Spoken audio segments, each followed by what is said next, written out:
done. That's hooked up. Okay.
Thanks, brother.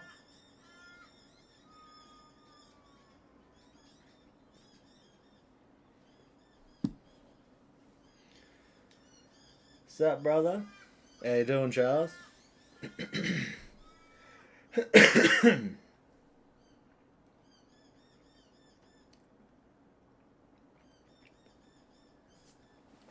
me water there. Might grab one.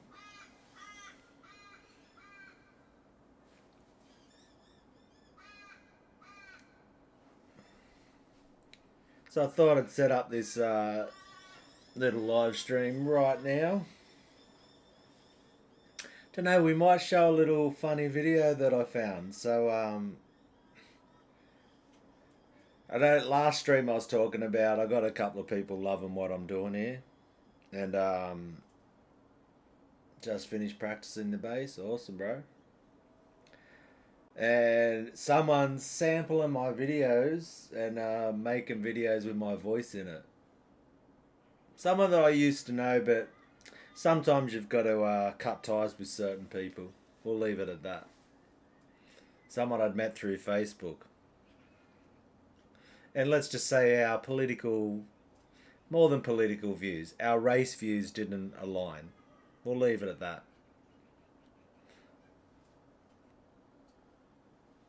He had very strong views about other races that I didn't agree with.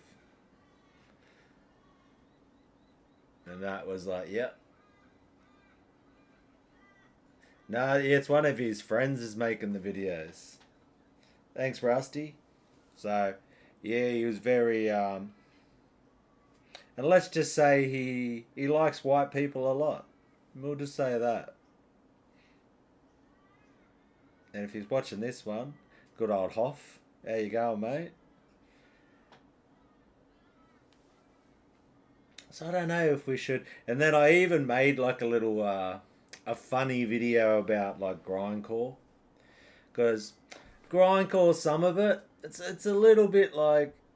Trying to be a bit edgy, I would say. And tries to be...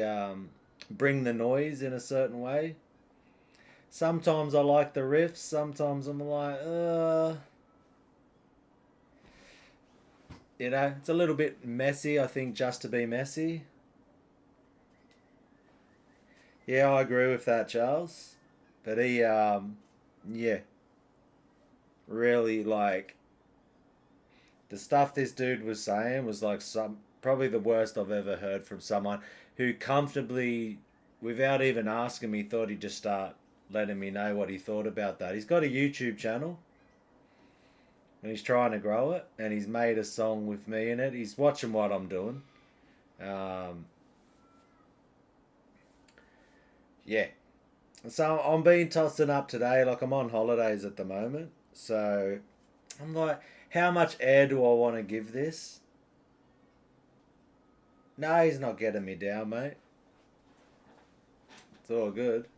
Like I said, it's easy. You just cut people out of your life if, yeah. It's actually quite amusing, the video that he's created about me. It was one of the slam. So he's basically saying that like slam metal isn't a real genre, and man, I'm just going off what people are calling things. I don't take myself that seriously, but it's all good. Yeah, it doesn't get me down, man.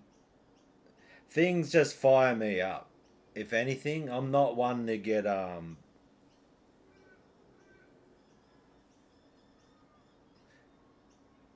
yeah, I don't get like it's not doesn't get me down or upsets me or makes me depressed. Like if you want to start with me, it'll just fire me up to work harder. That's all that happens. So it's totally fine.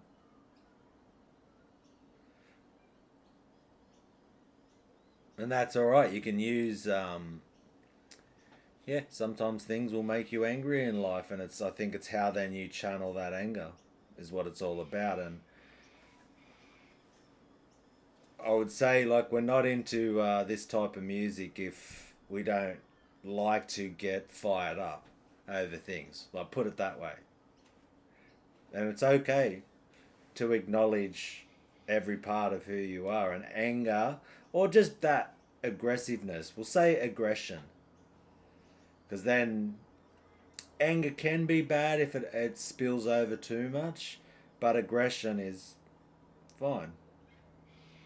And that's why I think if you acknowledge what we are as men and you can channel that, it's a healthy thing. You just need a good outlet for it. And I think playing guitar, playing fast and trying to play aggressively is definitely a really good outlet for our aggression as men.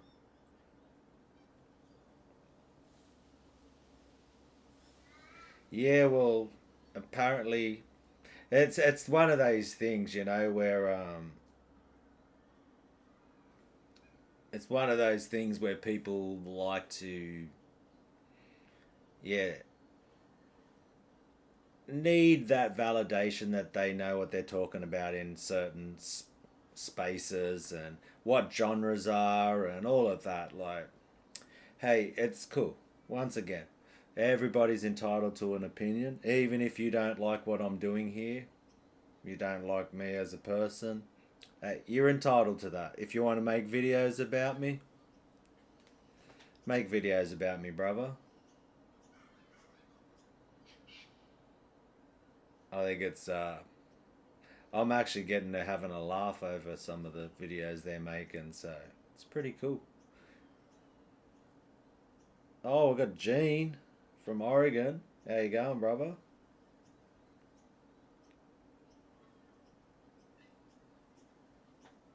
But it's totally, once again, I'm at that stage in life where it's easy to let things go and move on, and just there's work to be done.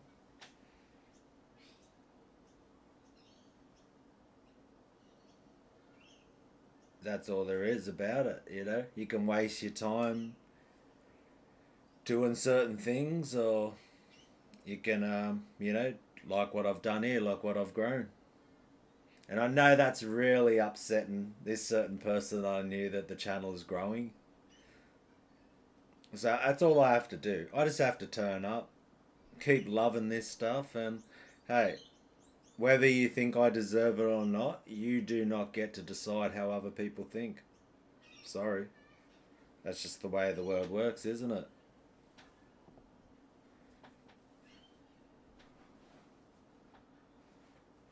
No, thanks, brother.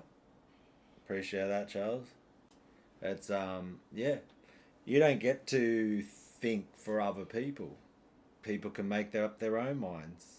And my body of work speaks for itself. The amount of work I've put into this channel, the amount of work I've put into playing guitar speaks for itself. That's that's all that matters. And you can have people can have different opinions. Yeah, there's a lot of ways to do it, man. I've spoken to you about it, how I think it's a good way to go, how I've gone about growing a channel. But everyone too, you have to choose your own path. YouTube likes consistency of the what your channel's about. If one thing I've learnt about doing YouTube is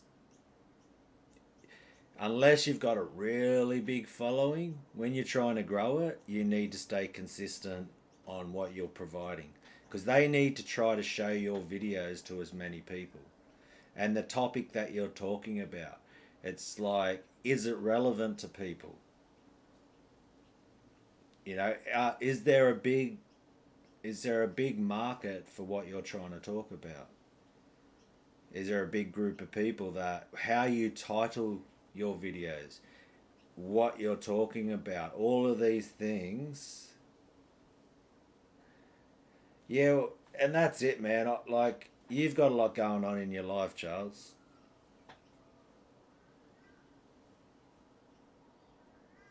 You're going through a lot, man, and it's there's a lot to it, and just enjoy it, man.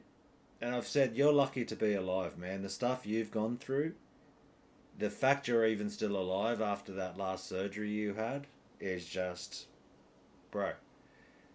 I would love for your channel to grow, but you know,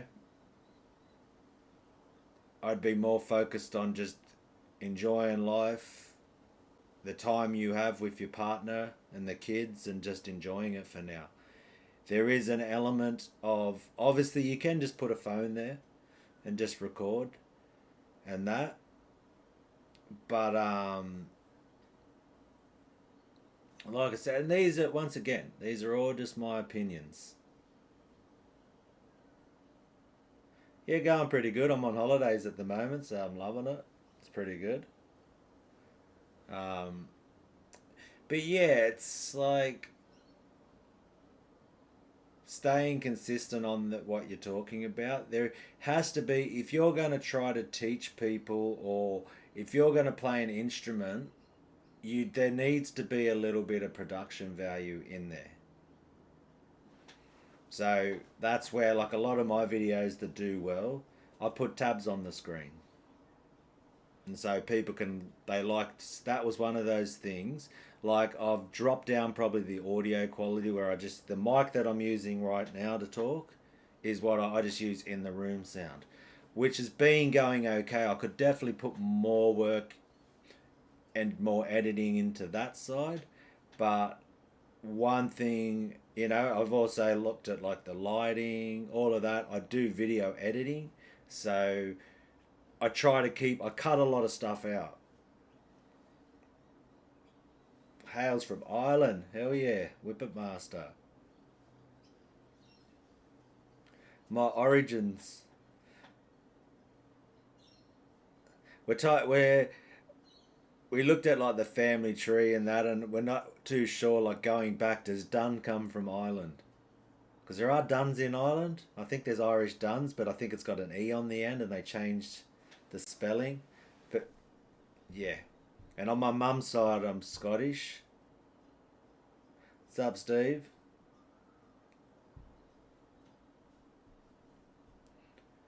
But yeah, so it's just yeah, lots. So yeah, that's what I see. Ireland. I'm like, that's my ancestry. That's the homeland, my ancestral grounds type of thing. Yeah, it's done with an E. So I don't know if that's the same. Did we just take the E off?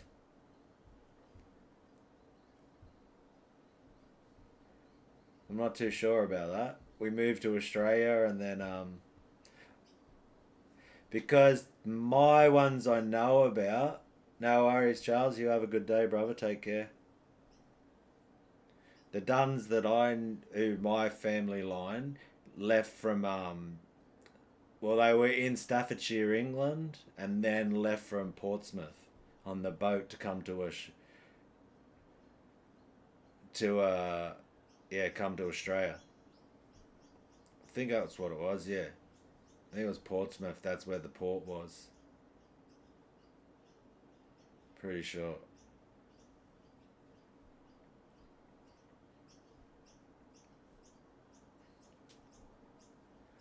And then they got out of England and come to Australia. That was, I think, from to. I think I was like fifth generation in Australia of Duns. So, yeah, it's cool. But yeah, it's been a journey. That's why I've just been going, done a couple of them now. The 12,000 subscribers live stream.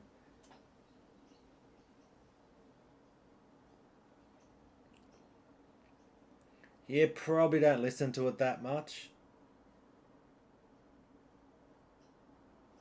I think I like more my just old school death metal.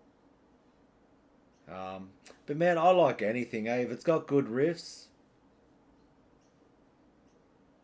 I'm pretty much into it, man.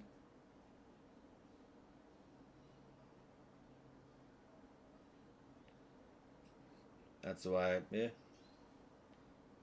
I've still got there. You can see all the stuff in the background. That's from yesterday's video, where I had like a little, pretty tricky little riff cracking right there. And then I think I'll do. Someone was asking about shreds videos, like my shred abilities. I sort of shown what I can show. Been working a little arpeggio, so that's something. I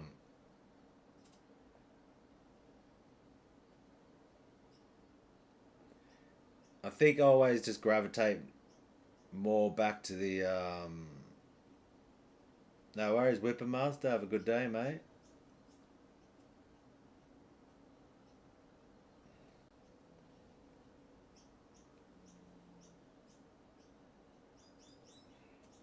But yeah, it's been. I was talking about that yesterday. It's just someone I used to know once says, "Tell us some journey about your music.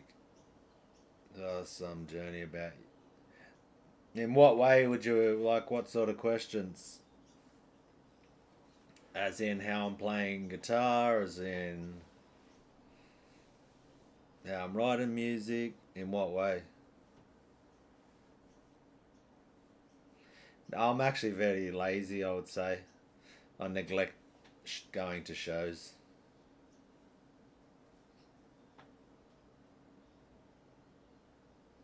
Suppose it's pretty bad. I should be supporting the scene, but yeah, never been a huge person going to shows and that. And like I said, I've just played my guitar and enjoyed it. That's really what it's all been about.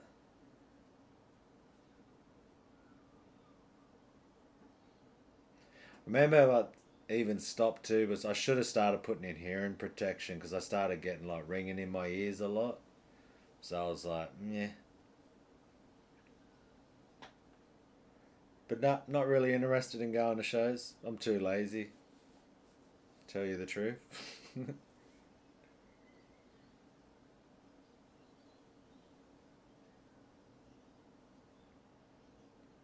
Which is, once again, I just be honest with who I am and what I do. I'm not, yeah. What's the time now? He'd probably be in bed right now. One of my bees like, there you go. I told you, he's not true. He's not part of this scene. He shouldn't have a channel.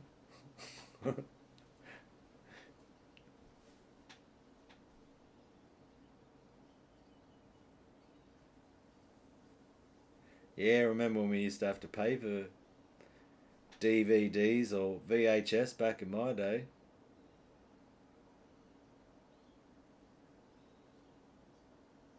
Yeah, it's all for some fun, isn't it? That's what it's all about.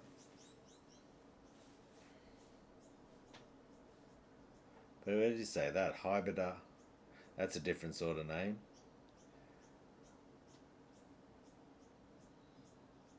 Yeah, once again, like I'm cool with it if I'll be honest about who I am and yeah, whether or not I'm going to shows, and if people have got a problem, they're allowed to have that. They can say whatever they want. I really don't. Doesn't bother me. It's like 8:36 a.m. 8:38 a.m.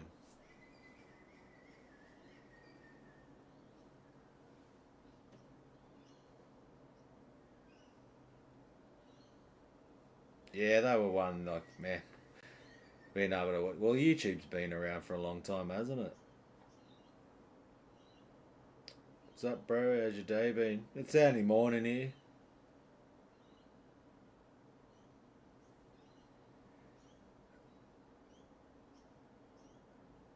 Yeah, never seen Amity Affliction. They're like a lot newer band.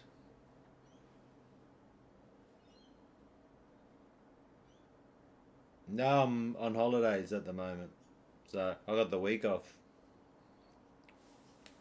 I did the little cheeky where because Easter fell later in the in April, it was very close to Anzac Day. So a little cheeky people have done is you take 3 days paid holiday.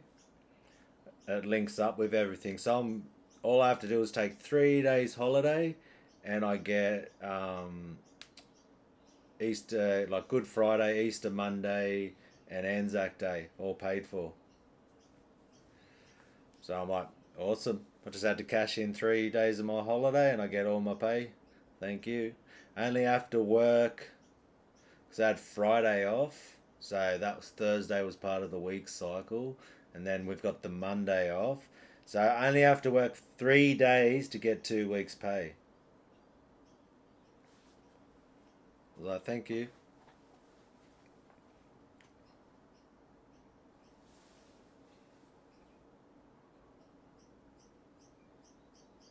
Jason, right? Thanks a lot. You've helped me get out of writing ruts more times than I can count. Keep up the killer content. There we go. Thanks, Jason. Appreciate your comment, brother. Yeah, comments once again like that have kept this channel going. Which I might, well, really will have a little bit of a morning jam. Turn this one on. So this amp here is plugged in.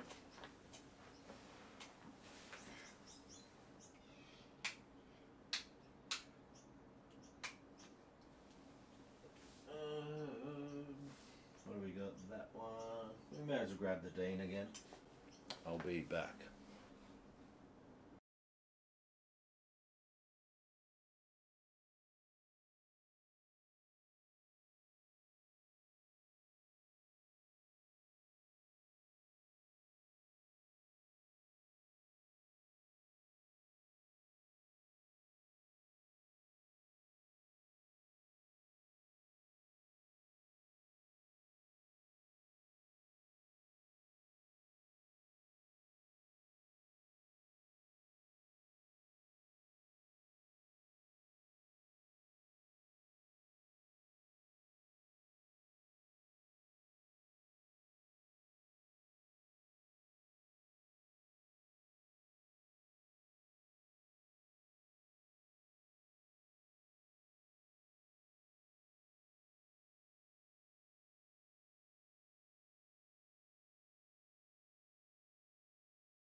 Thought, may as well use this one. It's very comfortable to play with. Very light, this guitar. This one I actually just got it painted. So it was like a different colour. But black's always cool. Okay, I've got that. I'm going to put my fast frets. That's one of them. Is that the new one or the older one? Yeah, it's the old one, that'll work.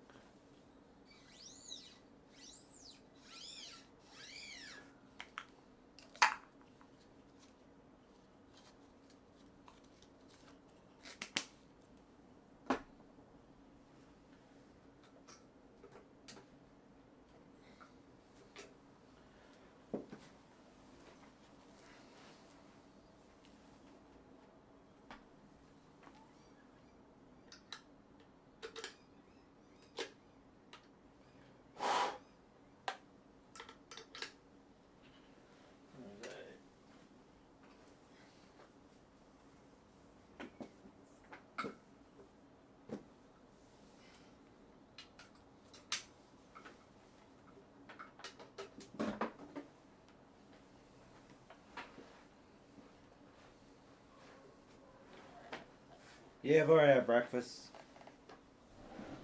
I woke up early and then I just went back to bed. Had a bit of breakfast, had some cereal. Some Australian Wheat Bix. Might make another tea or something. That'll be okay.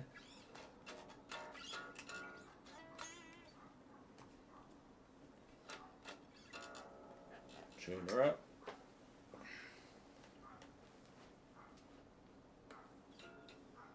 So headless, you got to tune down here.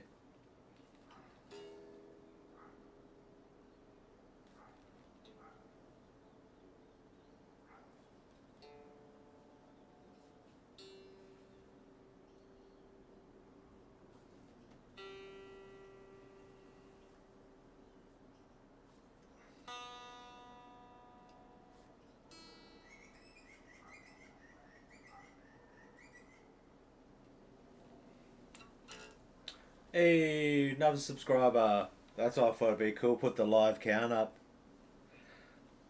And I'm still just, man, the fact that I've got to 12,000, the fact that, you know, the support that I've received for what I've been doing, like comments like Jason's, just everybody engaging. It's just been, Steve is part of my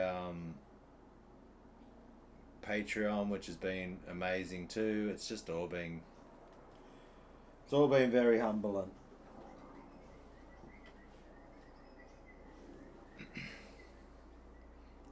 Because yeah, and I'll say it again like I did in other times in live streams and that. I'm just humble. I'm, you know, not nothing that special. I just like playing guitar. I'm not the greatest in the world. Never said I was. You know, but I know a fair bit to help people out if you're starting off, and that's what it's about. Just sharing what you know. And once again, it's not about what I think about myself. It's whether or not people get value from the content that I'm making. That's what YouTube's all about. It's just you make content. And it was actually like through friends who from, so if we could talk about that journey, I suppose, the whole making video YouTube journey. And so what's happened is it all started, so when the lockdowns happened in Australia, that's where this whole making video type of idea come from. So I was just, you know, went to work and played guitar. You know, wasn't in bands, never wanted to tour, never even tried out for bands. It was just something that didn't interest me.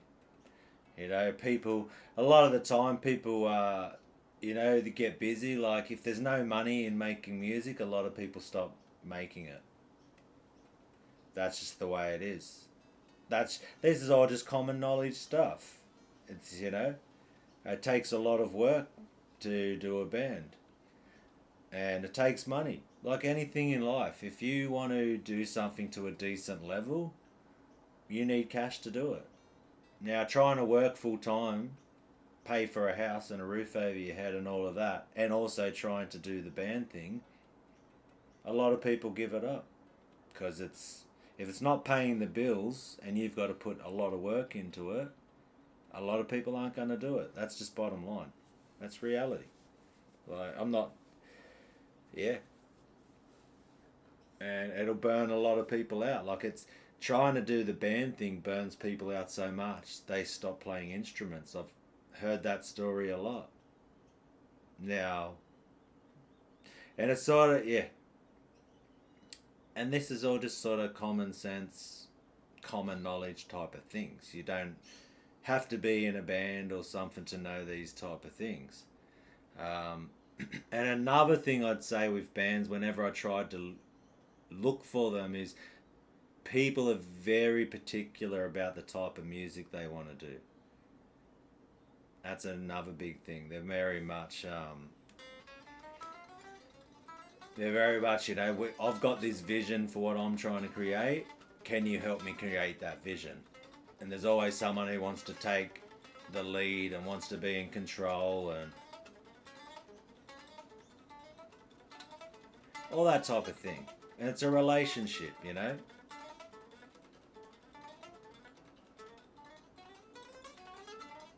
And do I even want to engage in that type of thing? And then you've got, you know, what's the level of people's skills is another thing. There's a lot of things.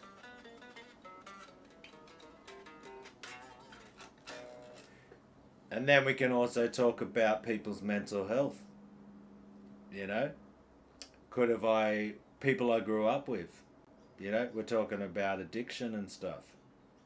Western Sydney, Australia, addiction's a big thing. I think a lot of places in the world. So, having to rely on people who have addictions.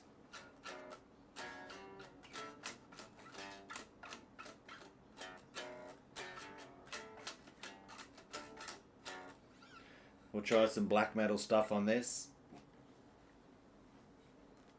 But yeah, it's, hey, like I said, I'm just talking shit right now. I'm just got a live stream. I've got 6 people here.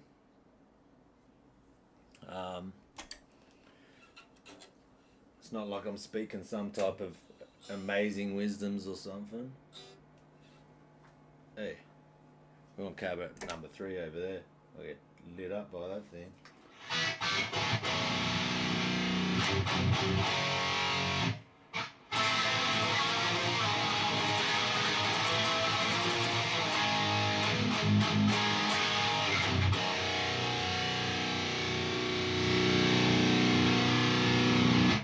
So yeah, I'm no expert on black metal at all, but my idea of black metal I don't really listen to much black metal at all, to tell you the truth, but from what I've heard about it and that type of thing, there's a guy called Devon who's probably really good. If you want to really learn about how to do black metal properly, it's Devon Grohl, or I'll pull up his channel just after this one. But so yeah, my idea from what I've seen how he does it, so the minor bar chord,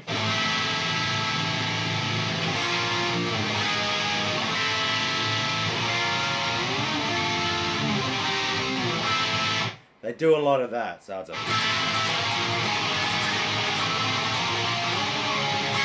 finding the gap. I mean, I've got to do it probably from the E because I'm there. Or the B, I should say.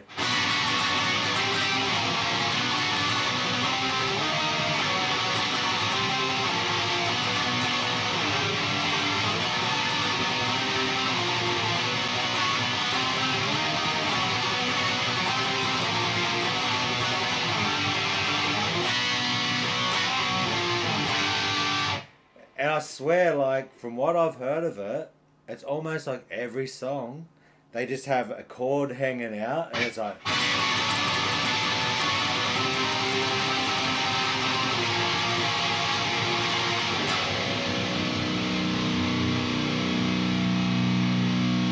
And then I think the minute you start going,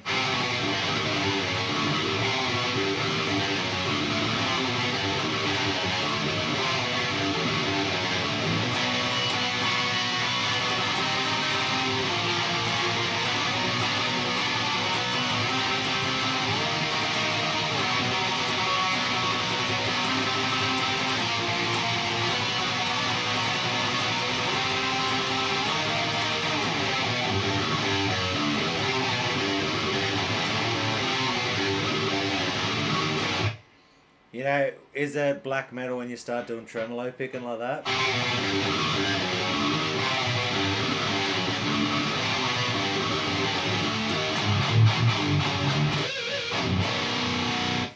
So yeah, it's like, and I get it too, and I think it like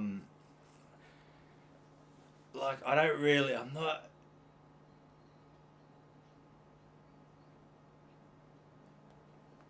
You can have orchestras in it, can't you?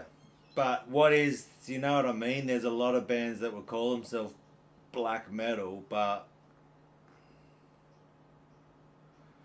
awesome to hear Dark Presence. Thanks, brother. That's sort of, but what is your idea of black metal? Is just someone else? There'll be another band that calls themselves black metal that doesn't do that, the orchestral thing.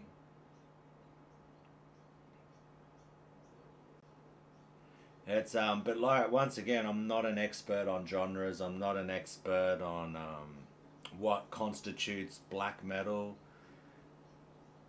Like what is, you know, um, that's for, it's almost like for other people. I don't really come at things going, I'm approaching something from genres. To me, if I like the sound of it, it just becomes part of my playing. Like I wouldn't, I have to try to label things for YouTube so then people can go, um, this is a certain style. And if I think like, okay, that sounds like a certain style, I've got to give it a label so people can find it. Yeah, Behemoth. Yeah, I like Behemoth and Belphegor. They're awesome. Yeah, Dev Gohill, that's the one. If you want to learn about black metal properly and not some half-ass idea of what I think it is, check out Dev. And we've been talking about making a video together. He actually reached out to me, so we've got to get something going eventually. Um, and that's why I've pretty much, I think I understand death metal a lot more. And once again, too, am I the Bible, biblical truth on what death metal is? No. I just can hear elements of guitar playing. So I can hear lots of tremolo picking. You know, and that's where this whole channel even blew up from when I created the easy death metal pattern doing that.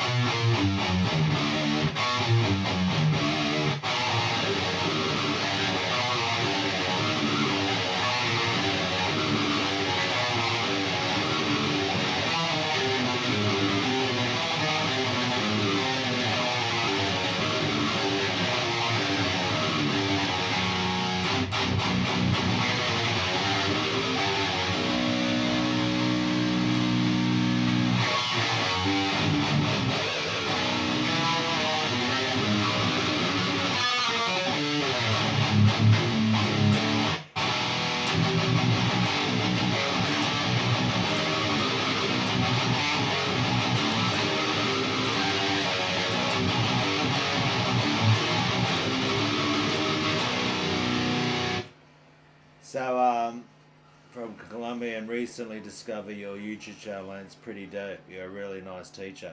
Thanks, Mattia. Appreciate that. That young fella on a motorbike. What bike is that? Oh, it's one of those cycle ones. Those bodgy ones. So, yeah, it's at the end of the day.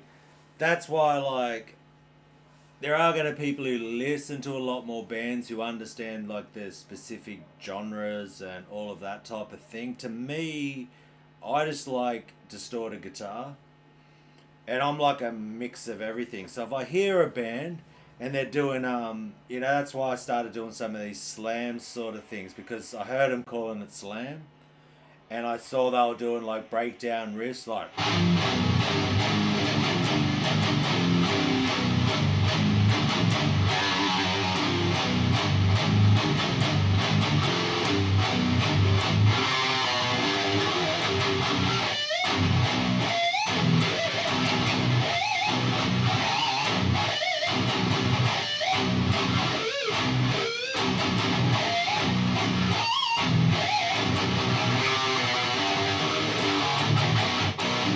So, you know, and once again, I've got to give it a name to be able to like say, so someone, if I think it sounds like something, I have to give that a name, so when you're looking for it on YouTube, you find it and you're like, yeah, that sounds like slam, or that sounds like death, or that sounds like black metal.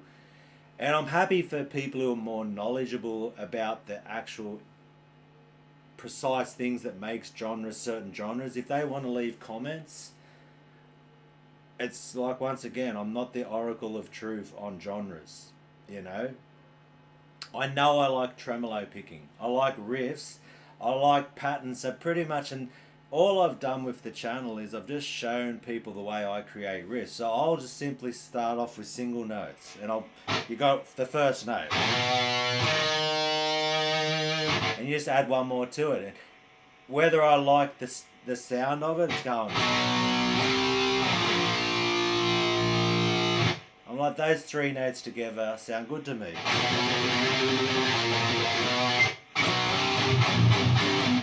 Then I just have to decide whether or not, like, then what, once I start off with that root single note, then I have to decide what type of technique do I want to use with those notes. And then you've either can turn that root, so if I take those three notes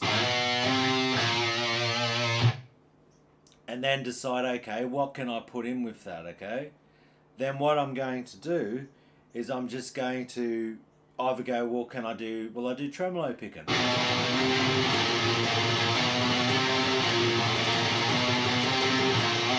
You know, well, how long will I hang out on a note? Will it be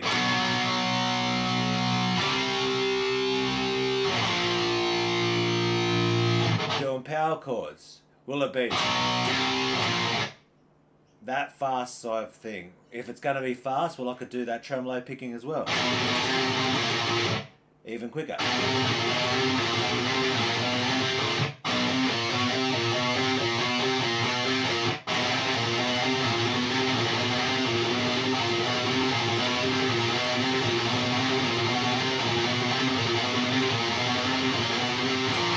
So I'm just showing you, like, with three notes, how I could expand on those.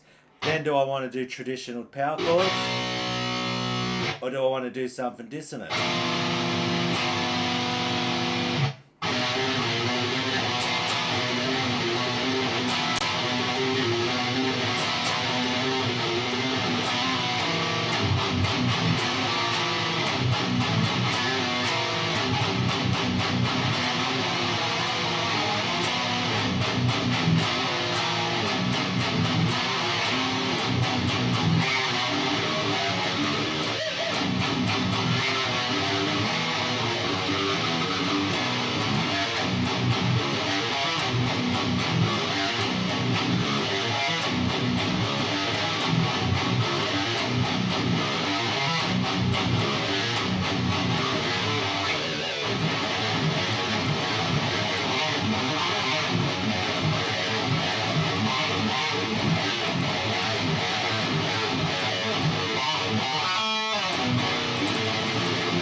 So whatever I'm doing now, if I just riff that out and create a riffs in that type of style, like I just did that, I'm having fun, I'm improvising, I'm jamming out.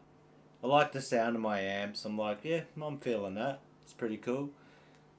Now, if I have to present that as a lesson on YouTube, I've got to try to articulate that in a genre specific thing and say, here's a genre, this is what this sort of sounds like. Now, will I be off the mark? Because once again, things I do is just a mashup of everything I've heard. I'm not locked in, and I think that's another thing that like made me not ever really want to get bands happening, because it was always you had to lock into to be able to sell your product. You know, you just had to you're either making cheese pizza or pineapple pizza, but and then you had Supreme, and I'll use like a pizza analogy for music. Like people always like, I do this genre, I can't step outside my lane because I'm creating a product that is tailored to a demographic who likes a certain genre. So therefore I stay in my lane, I play exactly that specific type of genre because I'm trying to market it, I'm creating a product. As much as a lot of these people try to be how outsider they are, they still stick to a blueprint of a concise idea of fit it in a box, because we need to package this, we need to try to sell it to somebody, we need to try to we need to go on, sell it to go on to have a stylistic album cover, have stylistic merch, all of this type of thing to stick within an aesthetic of a genre that then you can market and sell to people, right? And once again, if me mate's watching this who likes to put crap on me all the time and say, I don't know what I'm talking about, like, mate, this is just basics. You could apply it to anything.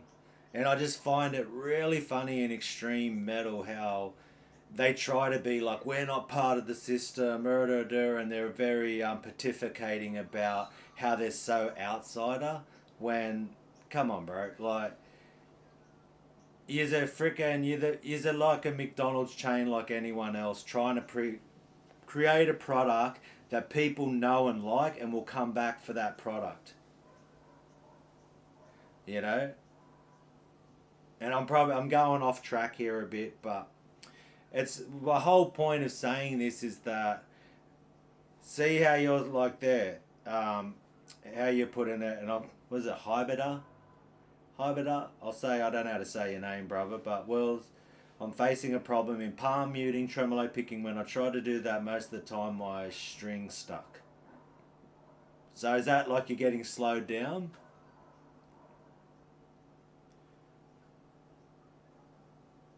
So all I know is, I can tremolo pick, okay? What specific genre that gets attached to, or that improvisation session, once again, I'm not like, I'm going to create, because I'm not trying to create a product to sell to people as such. Well, I suppose, yeah. It's like, as I'm saying, I'm thinking, well, am I? Yeah, because I am creating. When you start making a channel and you get to 12,000 subscribers on YouTube, you are making a product. You are trying to fit into a niche, and you need to articulate what is that niche. And I'm more thinking out loud about how do I do this channel. It's like I'm learning as I go, just like anyone learns guitar as they go. Like, content creation is it's a skill to be learned.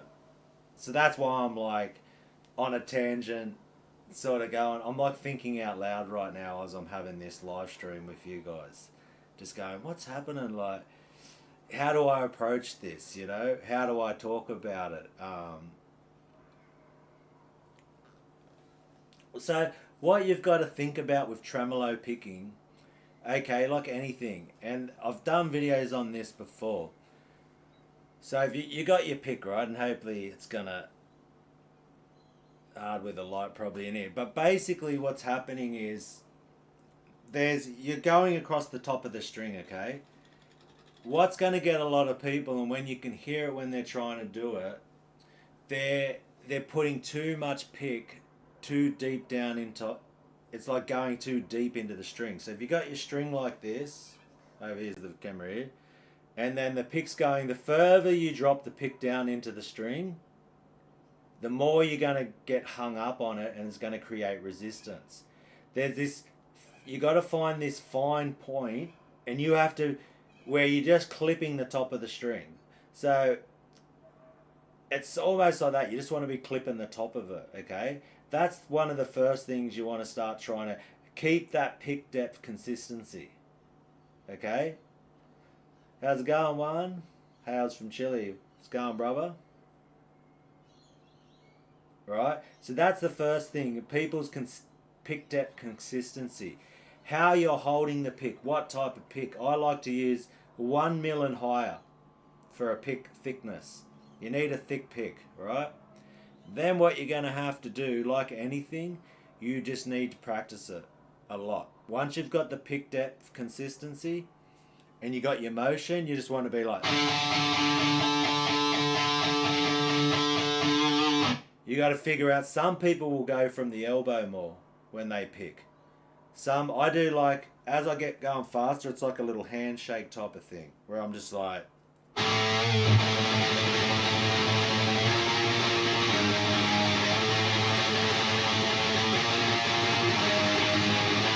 And what I do is I rest my fingers on, I don't know, you might be able to catch it in the shine. Let's see. Maybe there. I'm trying to see if you can see the scratch part on my guitar where I scratch my guitars. It's a bit, maybe not. But basically all my guitars end up with scratch right here. If you see I've got, like I always, and it's a bit of a, it's going that way. So it's coming that way, right? Because that's the motion. All my guitars have it, because that's how I even rest on my nails.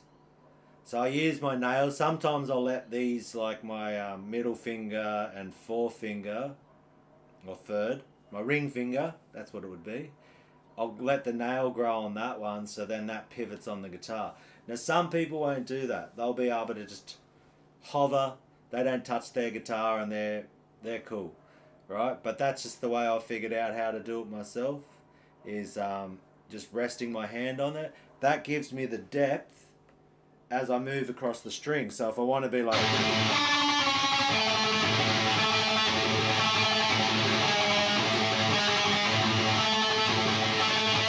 Then you start trying to introduce that string skipping.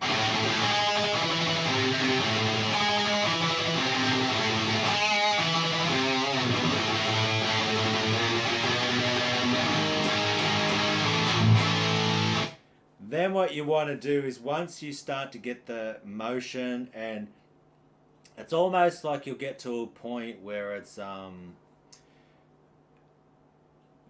you're not getting that resistance. You're just clipping the top of the string. And I'm sort of looking over here because I've got comments on this screen, camera's right here. You get to this feeling, you even want to start slow, just feeling comfortable.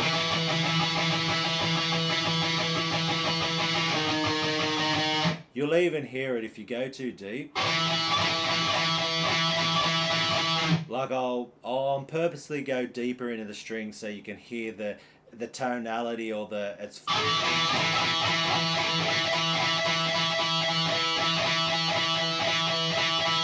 You can hear that noise that's making as I try to just get to the top of the string where I'm barely clipping it.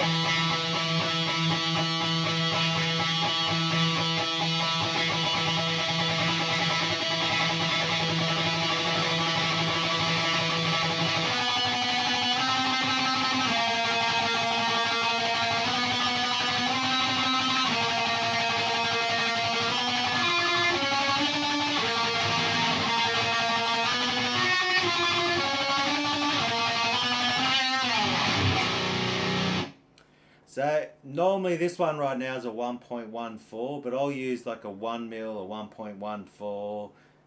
These are 1.14, the Jim Dunlop or Dunlop Tortex purple ones. So just get the purple 1.14. I do use, I've been going between, so I was using these a lot, the Jazz 3 XLs, and then I went back to my just T3s with the points on it, a bit bigger. This one's a 1.35 Jazz 3 XL, so it's a little bit. And I was having, remember these really started feeling good for me, these, and then I've gone back to the bigger bit.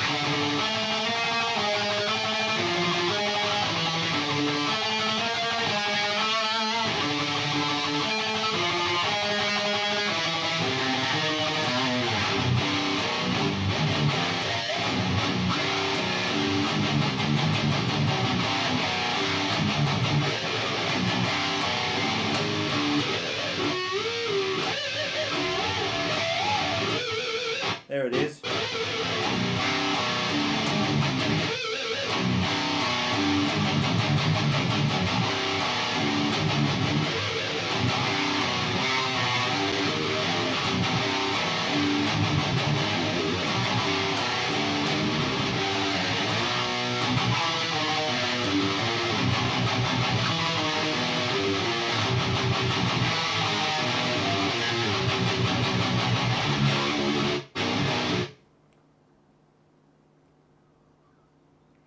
It's not one. It's one of those things you just have to find what works for you.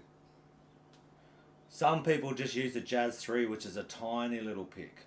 So once there is no like definitive rules of what you're supposed to use or what you're not supposed to use. It's what works well for you. I would say for me, I would say having a thick pick works better, but there's always the exception to the rule. There'll be someone with a .73 who just tremolo picks like an absolute beast, and that works amazing for them. And they sound good, and they'll use a .60, a thin pick, because they like the flexibility of it. I've even had some like, you got the point of the pick. I got a friend who uses the round edge on the top of a pick. And this guy, man, if you heard him play, you'd be like, holy crap. He's an amazing player, and he likes the round edge. He does, I've seen people do pinch harmonics on the upstroke. So it's, Kerry King uses really big picks if we want to go Slayer style. Some will use thin, some will use thick, some like the point, some like a rounded edge. It's once again, you just have to experiment how you hold your... I've even seen with Ola, he talks about like his hand, he sort of cranks it up like this. Like Marty Friedman has a weird the way he holds his hand. Even Ola says the way he holds a pick and attacks the string is just not normal. Like it's sort of held him back a bit and messed him up, but it's his thing that he figured out. And hey, you wouldn't say he can't play guitar. So James Hetfield uses 2 fingers when he holds a pick.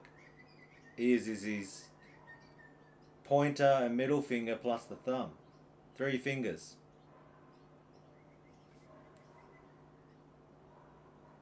So, Eddie Van Halen would hold with his thumb and his middle finger, so he's got his pointer finger to bloody ready to tap. They'll be like that. He'll be playing like...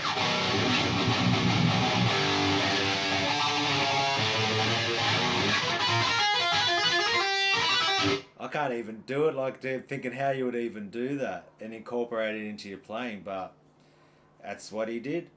He'd hold it like that first and have this finger ready to go for his tapping. And it feels weird to me because I'm so used to holding it with that thumb, and I would probably use the middle finger for tapping. But trying to go, straight into it.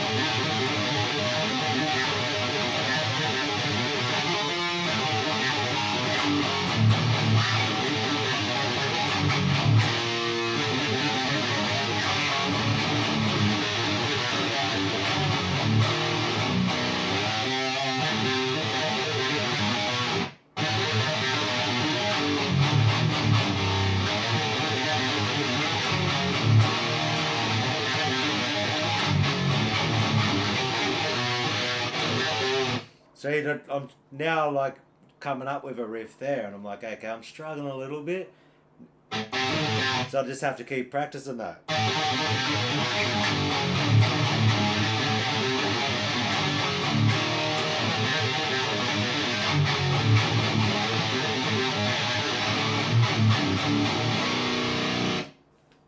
Getting it better towards the end there. But see, so that's what I do for like the channel is I'll just make up a riff like that. What do I then call that riff? What style is that? If I do that finger tapping like that, so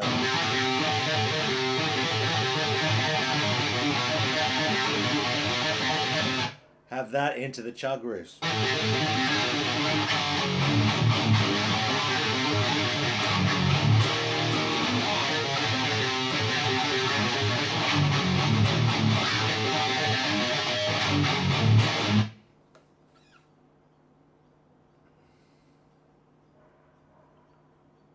No worries, brother. Love from Australia, mate.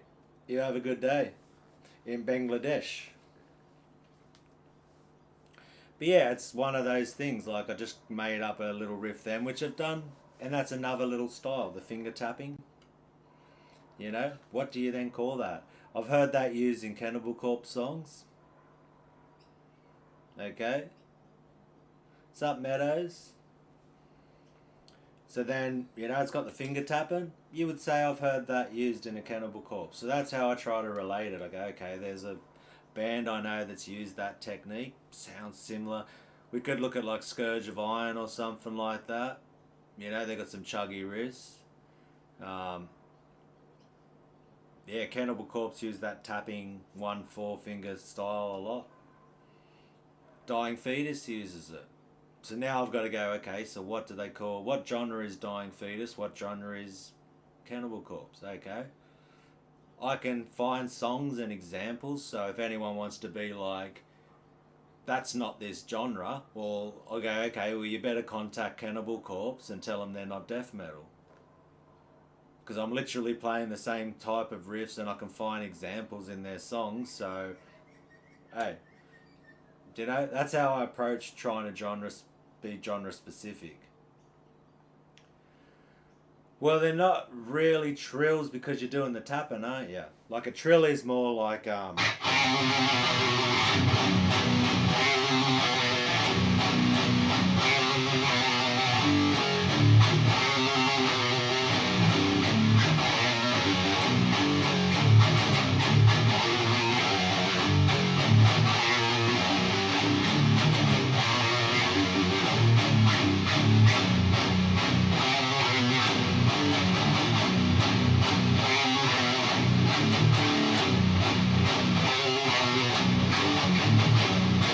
when I'm doing that, I'm tapping.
So they're trills when you're doing that sort of stuff, and then it's finger tapping. And so yeah, you'd have to. I could tell you like when I try to teach that or make a video, I'd just be like trills, heavy metal trill riffs. Or it's such a tough thing, and because and really like there's a lot of guitar techniques that like they blend between the genres. Because what makes death metal is it the guitar that makes death metal, or is it the lyrical content and the drum style? Because you would say Slayer is thrash metal, but I can find riffs that if I was to use double kicks and the lyrical content and the art of death metal, then a Slayer riff would be death metal. Because once again, I'm going to use Cannibal Corpse as an example of a band that is classified as death metal that uses tremolo picking, which Slayer uses tremolo picking, you know, in certain riffs. So, yeah. I think maybe something I would classify more as a death metal thing is when they stay on more like hang on a note, like.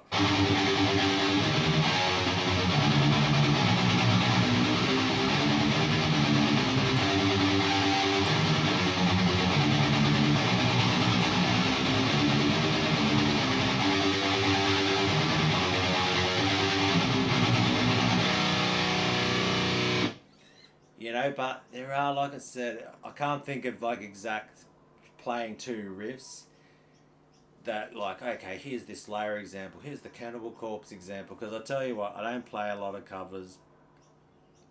Not the greatest at them, doesn't really excite me. Once again, I'm just a noodler and I just like tremolo picking, and I've heard that's like.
So yeah, it's been definitely a battle for this, because that's my way I like to play. There's plenty of people who are awesome at covers on YouTube, right? And once again, as an individual, I get to make a choice how I approach the guitar, how I want to play the guitar, what interests me, what doesn't, you know. Is my goal to be able to play people's music perfect and do, and a lot of people I can even find stuff out there where you'll see the people playing it live and then you'll see a cover online and they're playing it wrong. But and you could get into that going, oh look, they're playing this wrong and someone's going to have an opinion. It's like, yeah, whatever. People, as they say, you do you, I'll do me, it's all good. It's, and through getting to 12,000 subscribers, my approach to the guitar obviously resonates or connects with people to the point that they want to support me. You know? And that's just the way it is. And it's almost, I'm being at this, that's why I'm to keep doing these 12,000 subscriber live streams because after May will be 2 years when I started doing YouTube videos. For the current way I'm doing it, years ago I started a YouTube channel trying to just edit videos and make riffs and stuff, and but yeah, and once again, honestly, I'll be honest with everyone, like, covers have never been my strongest point, because what I do is I'll always like try to play something and I just hear it differently, like I play it wrong, okay? But me just being, you can call this whatever it's almost like turning lemons into lemonade. My lack of skill of not being able to copy people properly and make mistakes a lot. Well, I went, you know what? Well, if I'm making mistakes and I'm not playing people's riffs properly, well, guess what? It's my riff now. Because you can't say I've stole it from someone, because either I'm playing their riff perfectly properly, or because I lack the skills to play their stuff properly and I'm making mistakes, it's my riff now. I know that's some half-assed Australian logic, but hey, that works for me. I'm sorry, once again. My brain, my life, my perception, my reality. If you don't like it, hey, here's what it is, mate. Like, once again, I'm just sharing because I'm doing this because I've been encouraged by people. And every time I do a live stream, every time I post a video, there's somebody thanking me for what I've done, what I've created with this YouTube channel. And if I can be 5% or 10% of somebody's guitar journey and help them lock in with the guitar better, and I'm just part of, like, it's like a video game and you go into the store and you buy the special potion that helps you level up so you can conquer the next boss level. Well, hey, I'm happy to be part of that journey. If we want to use some video game analogies, like, I don't approach anything in life the normal way you're supposed to do things. That's just who I am. And luckily, for whatever reason, people relate. I don't need to overthink it. I don't need to be like, well, how's this happen? Guess what? It is what it is.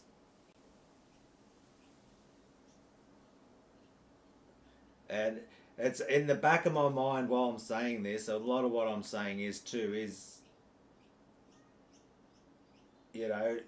aimed at, I've got someone I grew up is a big detractor of mine, and as I'm even talking now, I'm being honest, he's like, oh, see, I got him. He's saying that he can't do this stuff. Like, he wants to see this channel fail. He wants to see me fail. He thinks I don't deserve. He's making videos about me calling me a catfish. So, catfish is someone, if we look at the terminology of that, is like pretends to be someone they're not, or fakes what they're doing. Now, I'm playing guitar live in a room now, not faking how I'm playing, okay? Never once, and he tries to level this accusation at me, and this will probably be the last on this live stream. Now I'm putting this all to rest, okay? And if you're watching this, Mark, and you want to keep coming at me and attacking me and all of this sort of stuff, mate, like, at the end of the day, find one video where I've said I'm the expert or the king or I'm a professional, okay? Never said it. Like, what I've done is just played guitar the way I like to play guitar. Then I've created tablature for people to show them what I'm doing. So people have listened to what I'm playing. I have a guitar like this. I'm live in a room right now. I create a riff. I just go, okay, give me,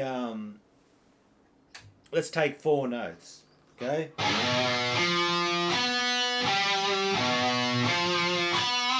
Yeah, not liking those as much. We'll go.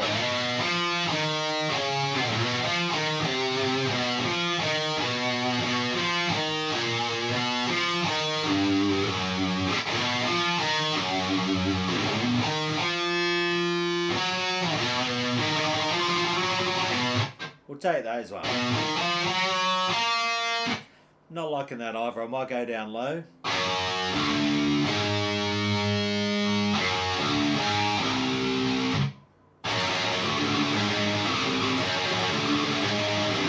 So I like those ones. So I'll do that. I like the sound of those 4 notes.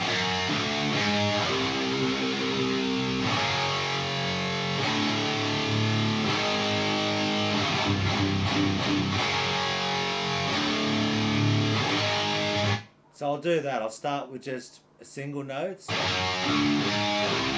Turn them into power chords.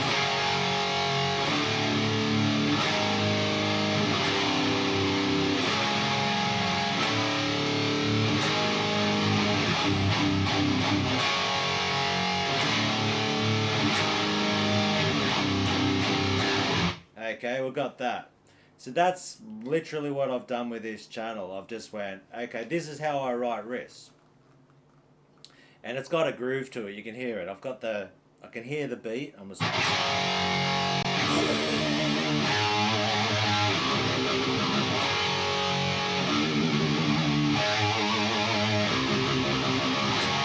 Throw a little trill. Throw some chuggies, you know.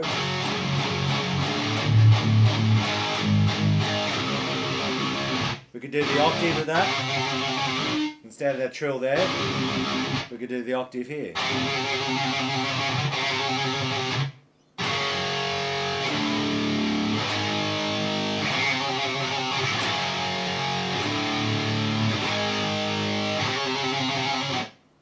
So that's, and from doing that, then people have went, okay, can you teach me, write that down, tab it out for me. What is your approach? Like, then I could go, okay, tremolo picking. So I'll just be like...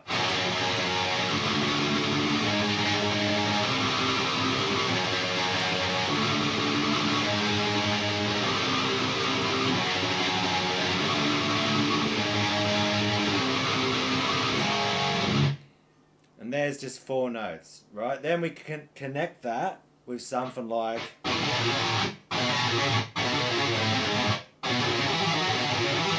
That'd be like the next part of the song.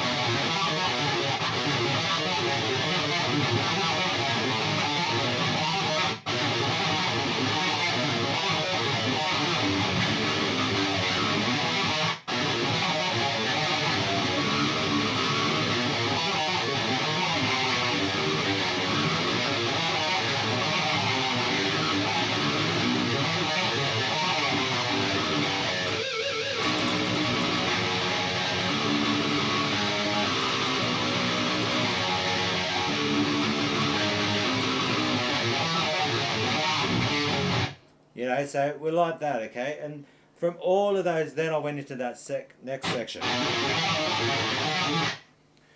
Now, straight away, if I just went... I'm like, play that back to me. If I could say, now, if you're watching this and you haven't played much guitar or something, just play this back to me.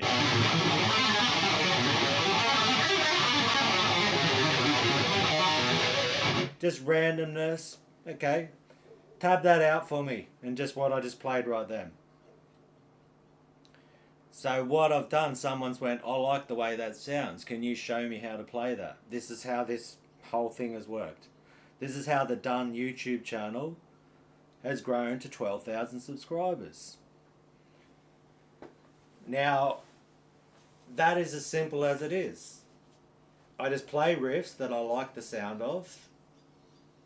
People have then watched me tremolo pick, and they've went, man, you look like you can tremolo prick. You can tremolo pick pretty good. So you can go.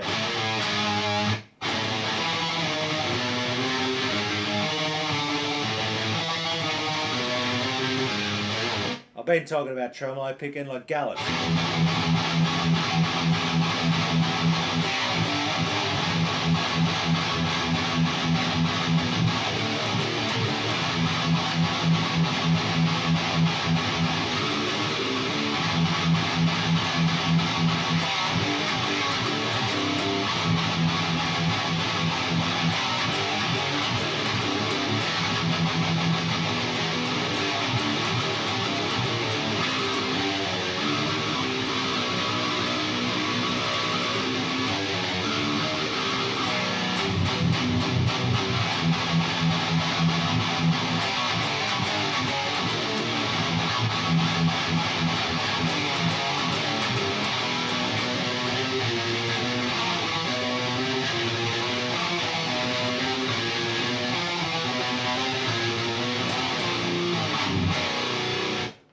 So straight away then, so I put some gallops in there.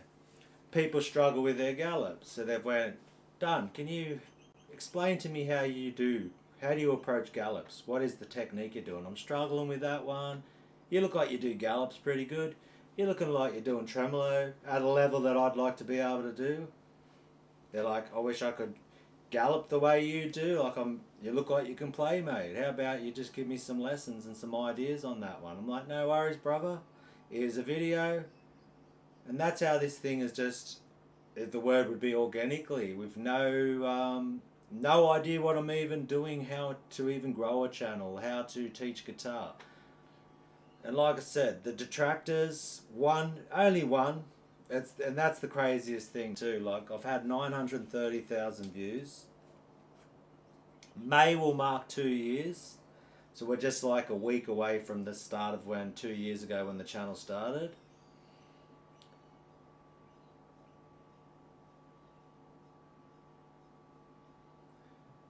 Yeah, this guy, I grew up with him and he hates the success that this channel's got.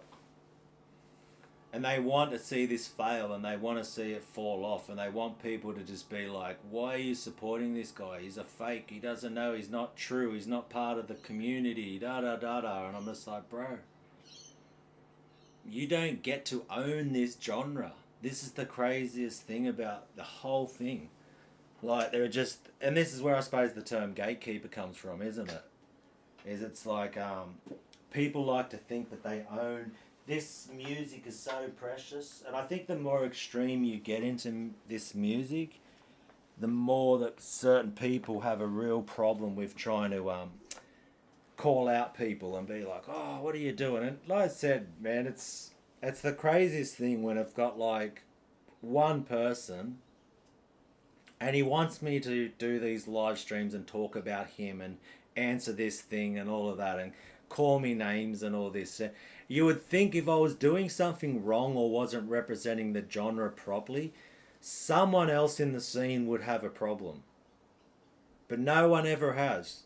In 930,000 views, not one person, and I would expect it I'd be totally fine with that. Like, from where the genre originates, which is America. So if someone in the USA was like, look, Dunn, you're not really representing this. And I had like thousands of people saying like, give it up, bro. You don't know what you're talking about. You can't play that well. What are you even doing here on YouTube? Like, I'm literally putting myself on one of the biggest probably video sharing platform in the world. I think it's like billions. I think they said it was like 2 or 3 billion people are on YouTube. Okay? So, mate, to squash this once and for all, if you know more than me and you're this great, how about you grow a channel? How about you put your playing out here and show people what you've got? Otherwise, keep making your videos about me. Keep saying what you have to say, man. It's a free world. And it was like Jason saying, if anyone has a problem, your channel, they have their own insecurities. Music is not a sport. People seem to forget that or just choose to be ignorant. Thanks, businessman. Yeah, it's total gatekeeping. And I'm sorry you don't get to...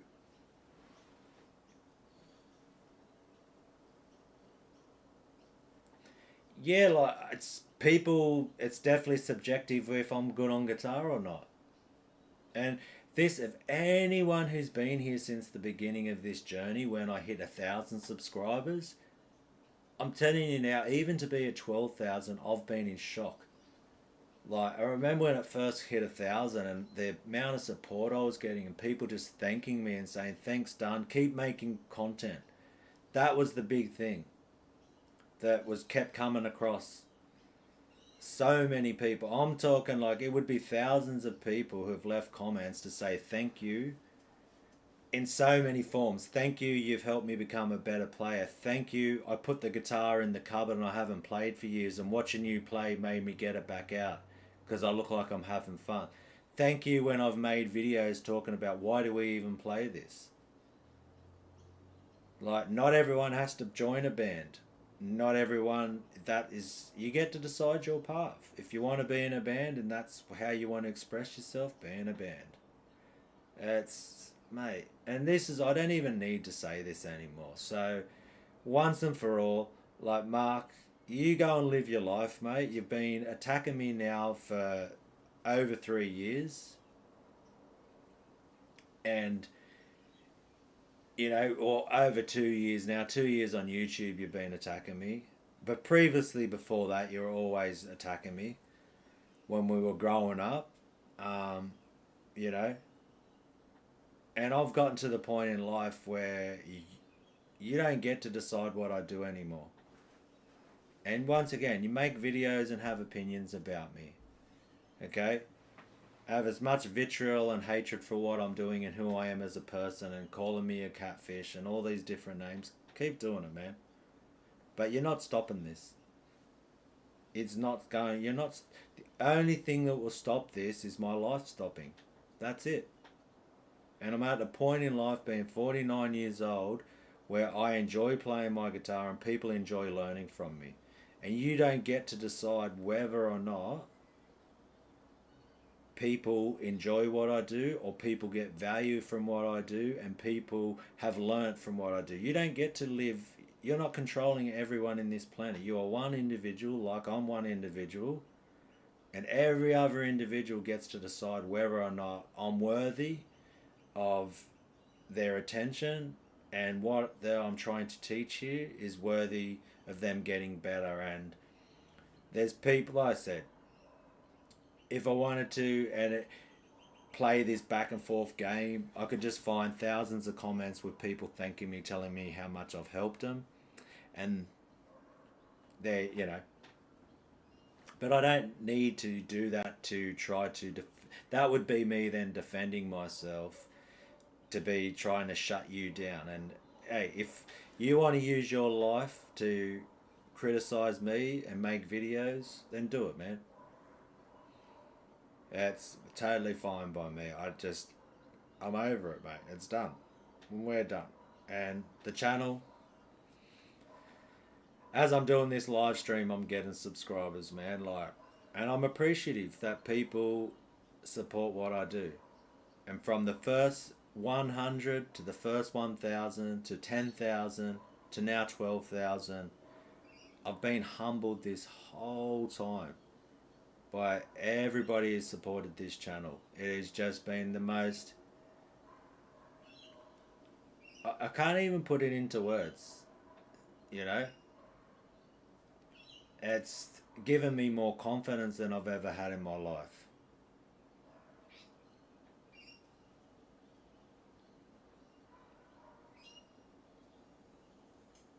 Yeah. Do you know what I mean? Like, there you go, Jason, you know? Like,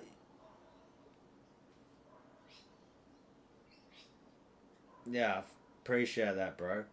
That's the fact you're here, like with your credentials too. You spent 15 years in death metal, signed to a label, toured, released 2 EPs, 4 full-length albums, and could give a shit less if people like our music or not. And you're here supporting me. And you understand what death metal is. Okay? You can tell whether or not how I play guitar and whether or not I know enough to be able to help people who are starting off. And hey, I'd really love to bring you on the channel and have a conversation with you about what happened with, you know, with that long in the genre, and you're like 15 years in a death metal band signed. I'm guessing the band isn't going anymore. What happened and why did you? So I'll assume that, and you can just correct me now as I'm talking. What happened with the band that it's not going anymore? Because you spent 15 years, so I'm guessing that means that was the time frame, and then you're not doing it anymore. And I'd say life commitments. If I could just try to speculate why you're not doing it anymore, from what I've read and who I've spoken to, would say that family life commitments, finances, having to try to pay your bills and have a job, If it wasn't not wanting to be on the road and away from your family, that could be another one. Um, other people in the band who couldn't keep doing it anymore. They would just be some things I would speculate why a band would stop being a band. But you still play guitar because you enjoy guitar, and you don't need to tour or have albums out. You know, and you could be someone if you've got that. I'm not say if, because you have those credentials. I'd even like to do a collab with you. So you obviously can play if you've got that as type of credentials. So that would be cool. I'd love to do some type of bring it on the channel, mate. Do like a collaboration EP, some type of thing, a little project. That would be awesome. And that's another thing that's amazing with putting yourself out here, is that it's like in this modern world, we get to meet people through this internet. I'm here in Australia, right? And you can now like start sharing files and create music in a different way. Now, is it the traditional way? No, it isn't. It isn't traditional, but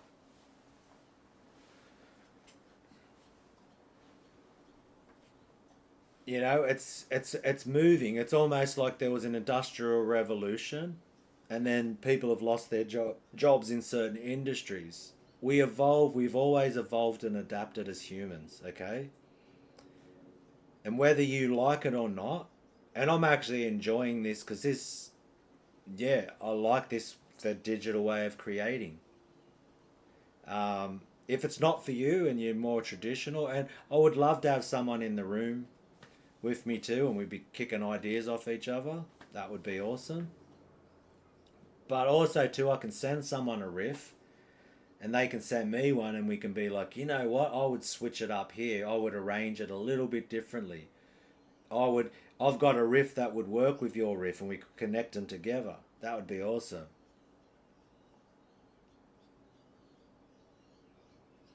Yeah. I've got you. You can even join the disc. Do you want to join the Discord? We can do emails. I've got an email on my channel, but I've also got a Discord. So I might bring that up here. If you're interested in joining Discord, I don't know if you've got one. That's a pretty good place to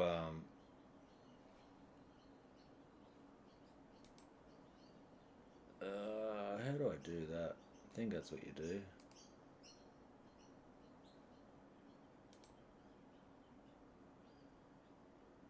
I think I should be able to just copy the top of that one there.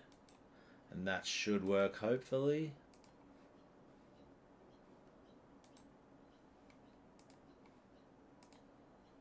So there's my Discord.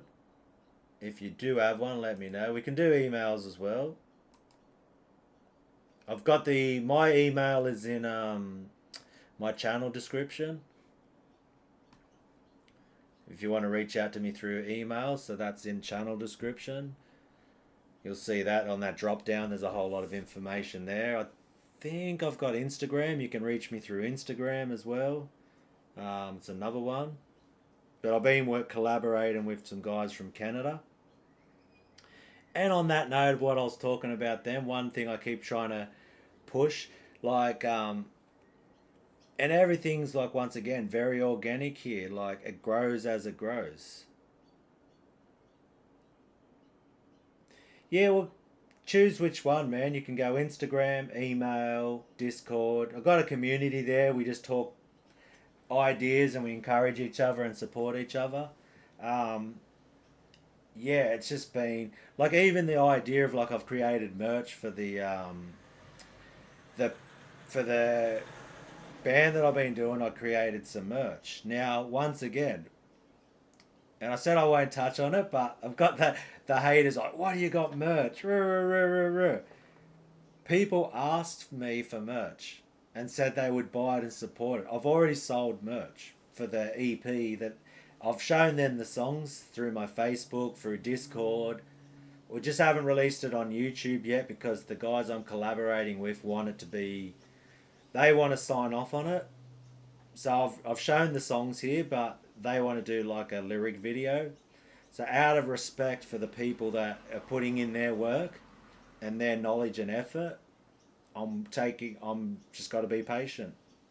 This isn't always about me. This is about having respect for the other members that are collaborating with me and when I can release things on the channel.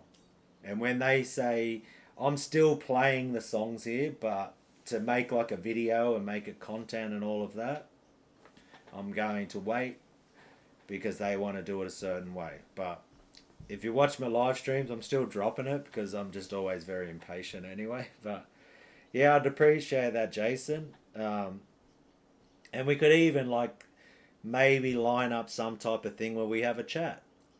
Because yeah, I obviously don't have the experience that you have when it comes to touring, releasing albums. I think just even a conversation between someone with your experience and using this platform that I've now created at 12,000 subscribers to be like, let's have a conversation. And who knows, it might get something going for you, man, where you can start a channel, or who knows.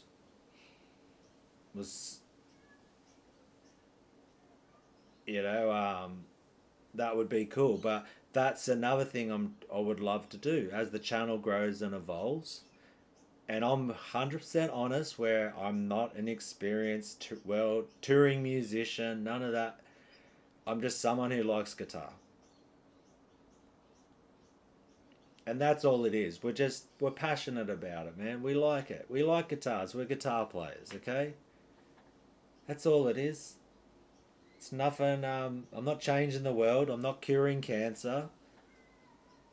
I'm just one person in the world who likes guitar, and I'm sharing that. And that, once again, like it all started in COVID through Facebook. Started making videos for a guitar group called Heavy Metal Amps and Pedals. But I'll come back and tell that story. I'll play a song. I just got to go for a quick little break, for a bathroom break. But we'll chuck up. I'm going to... I'll bring up one of the tracks. So... ones that I reckon they're pretty close. Manifestation's one of my favourite ones. So here's one of the tracks I've been working on with the guys from Canada. And if you got your volume loud or headphones in, probably just drop it down a couple of notches just in case. This is going to hit volume-wise a lot harder than my talking right now. So whatever you're listening on, just drop your volume down. And it's about to get lit up right now. So I'm going to throw up this and I'll be back.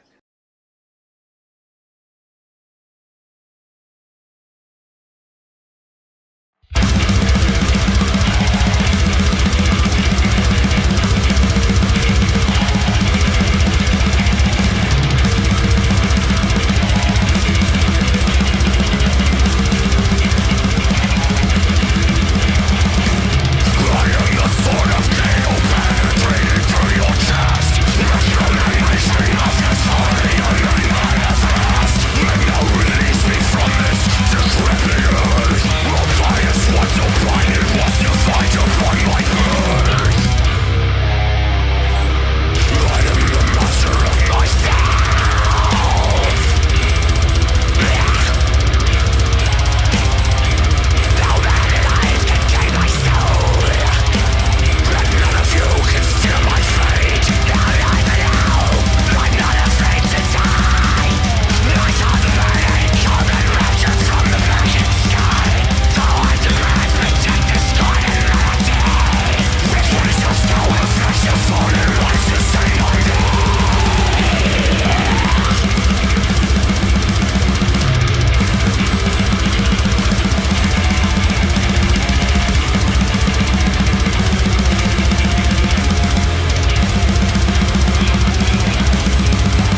that's one of the tracks right there. So coming up off the EP.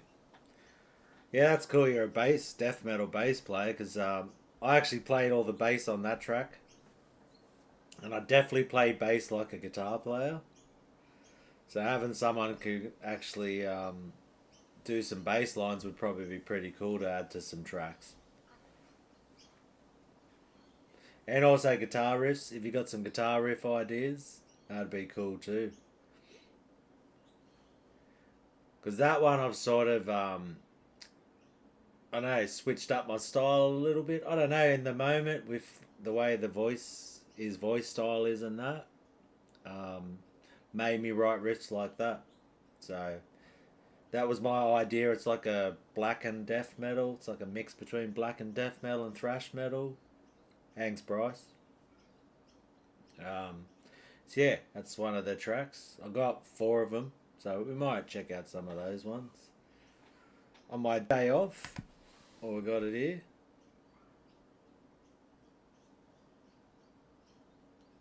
But yeah, I'm happy how that's turning out, and but yeah, reach out. Yeah, I'll be looking forward to hearing from you, Jason, and we can yeah, get Discord. You can actually call each other through that. Instagram, we can call each other that. I've actually got a guitar lesson today too, around 5 o'clock. I'll have to message about that one. I might do that now.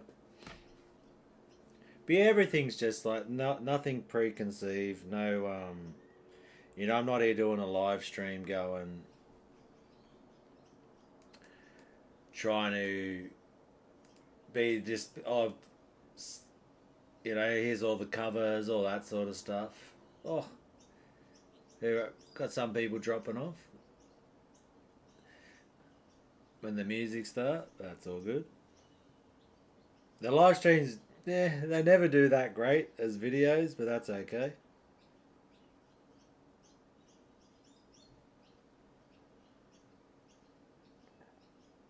My shirt today, only 9 days.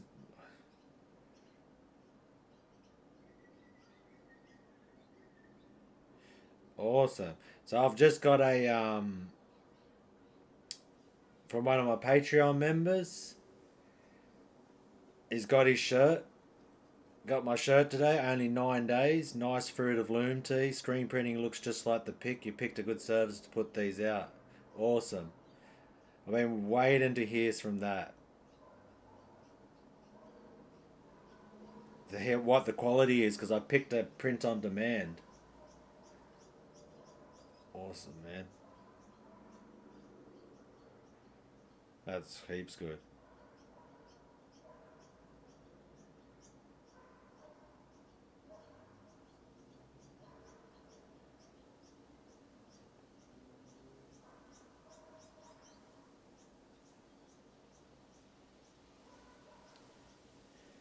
Because that was one thing, because I'm in Australia, and majority of the people who were asking for the shirts were in the States. I had a choice to make. I had to either. So the choice was, if I got them printed in Australia, then anyone in the States would have to pay probably $20 to $30 shipping or something like that. We'll say that's probably Australian. So maybe like $20 US shipping on top of their shirt. And it's going to cost me more if I want a shirt from this provider that I've found. I'm going to have to pay like lots shipping just to get it to Australia, and it'll take so long to get here. But so that was the idea. I was like, you know what? The majority of people who reached out who wanted some merch, because there's 2 ways you can do it. You can print them, get them printed yourself and pay for it, which most places have like a minimum order quantity of 50, and then you have to pick the sizes, and then it's very hard because someone will be like, do you have a extra large? And I've already sold 2 of them or 5 of them, and then I only ordered 5, so now I have to order another 50 to get another extra large for them, or you don't know what sizes you're going to sell, all that type of thing. And I knew I wasn't going to sell that many. So I just went with what's called a print-on-demand service, and one of the guys said it took from ordering it to receiving it took 9 days, and he's happy with the quality. It's a Fruit of Loom or something branded T-shirt, so that's just awesome. That's made my day right there. That someone's rocking some Cerebral Obliteration merch. That's cool. I like that. Eh? And it's cool. I've got 8 people who've bought my merch. 8 people rocking the Cerebral Obliteration. Hey, it's better than zero. You know? And I'm happy. It makes me smile. I've worked on a project. People enjoy the songs and the content I'm doing enough to support and buy my merch. It is what it is, brother. Like, I'm not trying to be anything. I know, like, I'm not under delusions. I'm gonna be like this huge band, and I can quit my job, and I'm gonna buy a mansion and be on MTV Cribs or something. It's all right, but 8 is better than 0. Just saying. It's not a competition. I'm not here trying to be the gold medal. Oh, here's my numbers. Here's how you make money on YouTube. Yeah, mate. It's all good, and it all starts from little things, big thing, as the saying goes. From little things, big things grow. A seed is this big, and then you plant it, and it ends up being a massive oak tree. So, mate, you trust in the process, you turn up, you bring a good attitude, and you be thankful that you're alive every single day. And that's what's most important. You be thankful that you got people who support you. And you be humble and you be grateful. And that's how I've approached this whole thing. I'm thankful that I'm healthy enough to play guitar still. I'm thankful that people appreciate what I do. And I'm thankful that you guys here right now listening to what I'm saying. I can go, oh look, there's only 3 people. Oh no. So I work in a factory, mate. I work in like building supplies.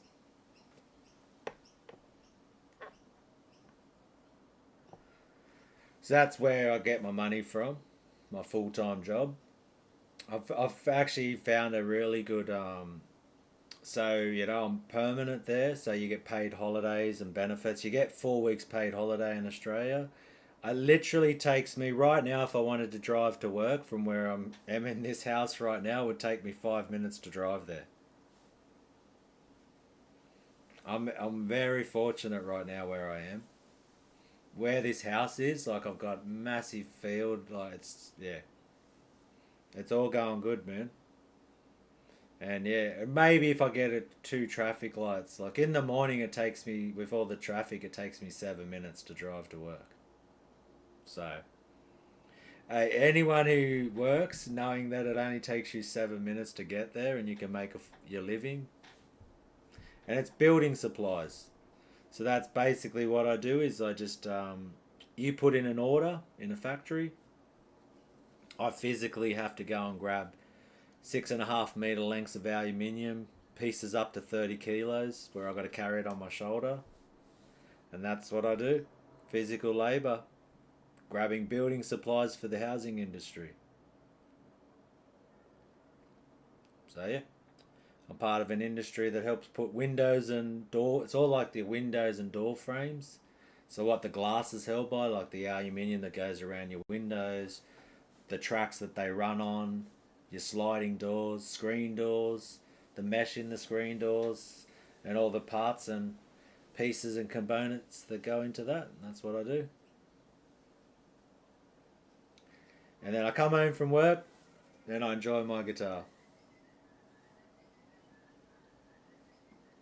And then from yeah, so that was the story before I played the music I was going to talk about was so what happened when all the COVID thing happened was we could get a bit of access to some cash, and I needed something to do because none of us could work. I like playing guitar, and then what happened was there was a heavy metal amps and pedals Facebook group that I end up just posting a video. I got a new amp, posted a video of it, and the guy who created that group encouraged me. He's like, "That was awesome video, man. Keep making more." And it's funny how just like a little bit of encouragement goes. One person encouraging you. I think that's all we need sometimes. You know, to keep going on these things. And that's where the internet has been a powerful tool for me. It's just been amazing.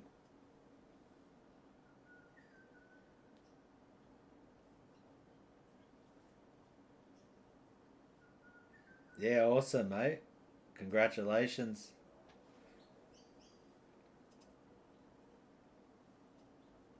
Yeah, it's good how like yeah, I moved into this house. It's nearly close to it's like 3.5, and then yeah, so like 3.5 years ago I moved into this place. It's been good. Like where I'm living, chill. It's got all pathways. I go for a walk now. I've got to keep. That's the only thing. Today I'll have to go for like a nice walk just to keep moving. If you just sit on your ass too much, you get lazy, and I need to keep some type of fitness up for when I go back to work. Because even a week off, if you get too lazy and you got to go back to carrying stuff, and I'm like, bloody hell, I'll be struggling. So yeah, got to keep that going. But yeah. So with the whole journey with that, what happened was I end up posting some videos into this Facebook group, and it was all just demoing gear.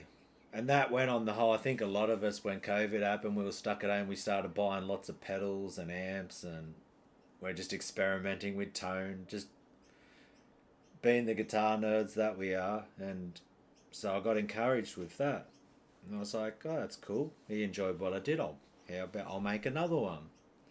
I might have to find like some old videos of just like how I was playing. The whole style was like I was a different style, everything, eh? And so then from that getting encouraged, I just kept making videos, and I definitely got like a name for myself in that group, and people enjoyed what I was doing.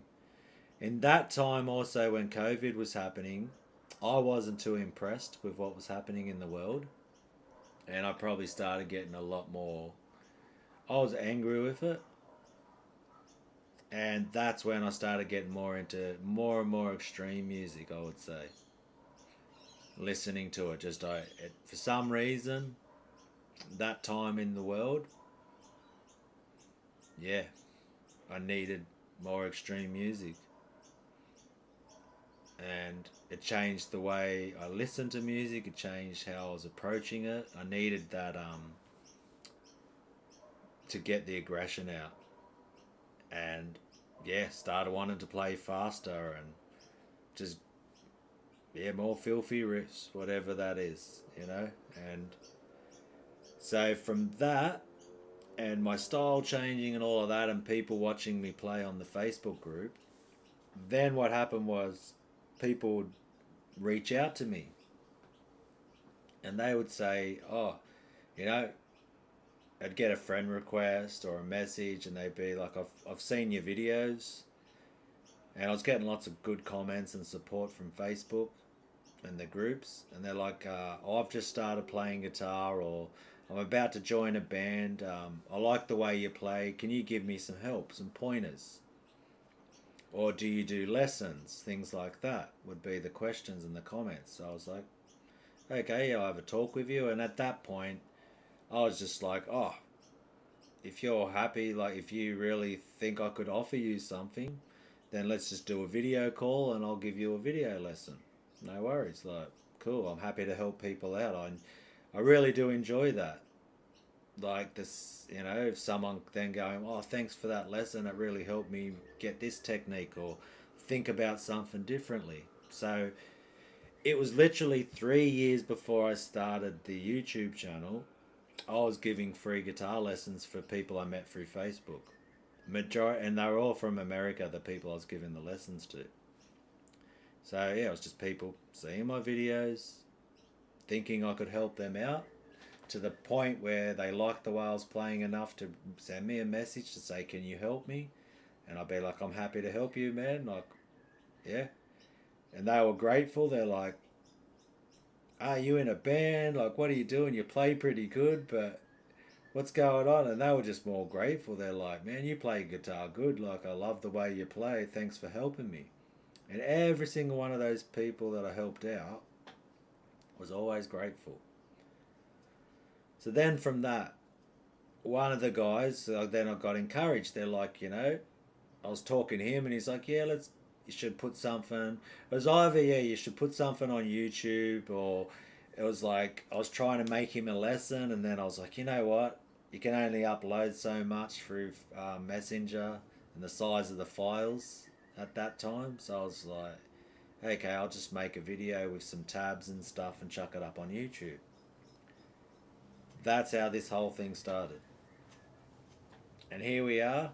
In May will mark 2 years I've been doing this on YouTube, and it's grown to 12,000 subscribers.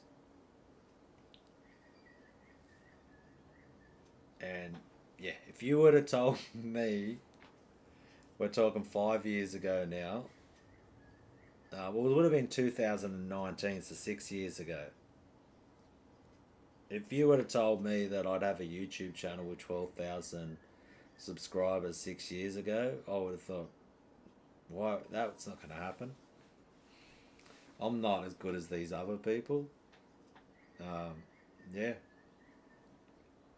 Because I think that was a big thing too. Like, why I never really tried to push myself out there. Because you're always comparing yourself. That's what I did. I'd be like, I'm okay at guitar, but yeah, what do you sort of have to offer the world? Like, it's strange for me that I'm teaching guitar on YouTube when, yeah, there are just people out there. But I think I found that's what they call it's a niche. It's not about me competing with other people who are better than me. It's about, can I offer value to people? That's all this comes down to. And very fortunately, I know enough that I can offer value to people, and they appreciate it. That's how this channel gets to 12,000 subscribers. That's as simple as it is. And when I got the first 1,000, I was just so humbled. And then when like 2,000, and I just remember as it kept growing, I'm like, I was always in shock and just being like, "Thank you, thank you, thank you so much. Thank you." Like, I'm still so thankful and grateful. But all I would add to it now, after 2 years of doing this,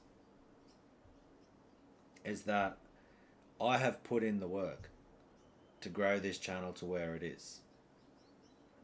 And there's almost a bit like, you get to a point, I would say, when you put in this amount of work, because I've given up every single weekend for the last 2 years to grow this channel. I work on this, that's what I do on my weekends. I create lessons, I create anyone who's had to try to create tabs and do video editing and all of that. And then you've got to look after your house. I've got lawns, yards to look after, houses to clean, groceries, laundry. Do you want to have a clean car? All those type of things that take time outside of doing this. Working full time, practicing guitar myself, trying to keep my chops up and enjoying that. It takes a lot of work to grow a channel and to consistently put out content. I think I'm at 3. If I look at it here, I'll go to my channel.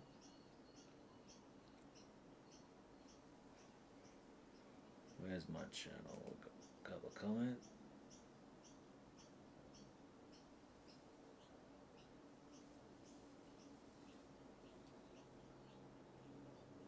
Right. to my channel. We just got more. Okay, 371 videos. It's saying I've only got 909,000 views because on my analytics I've got 929. But we'll take 900,000. So yeah, 371 videos in 22 months or 23 months is what I've done. So anyone who knows like video editing and creating content and doing all that stuff, to put out 371 videos is, you got to turn up. There's a lot of work involved in that.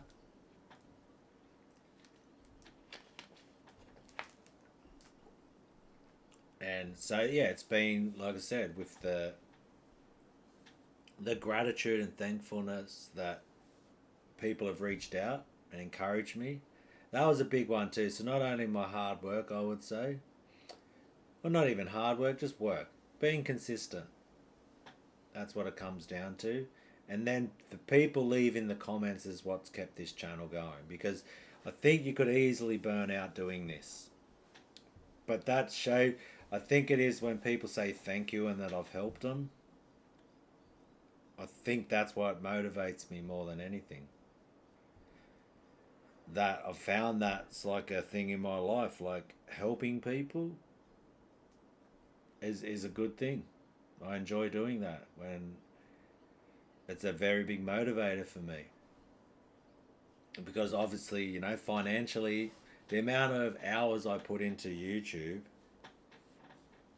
is not the financial, like I could go do a job and do like work for 5 hours on one day and make as much as what I do from YouTube in a month. You know, if I worked 4 days a month doing 5 hours, I could make, yeah, I'd be making as much as what I do now on YouTube. And I put more than that amount of time into it. So there's a little bit of, you do get a little bit of financial kickback from it. But yeah, if that was the main goal, then I would have stopped a long time ago. This isn't some get rich quick. This isn't any get rich at all. This is helping people. And I'm very thankful that I've been able to help people.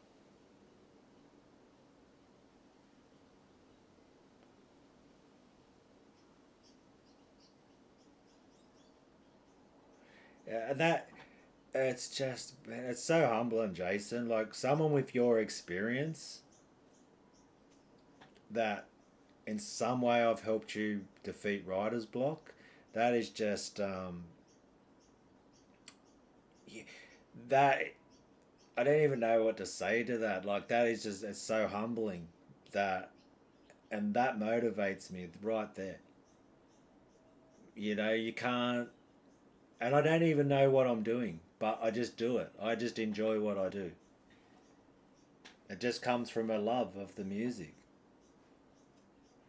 I have my, and you know, you've been like when I was playing guitar in the live stream before, you saw the way how I just connect ideas. It's just how my brain works. It's pretty much all this channel is. It's like my approach to how I approach guitar.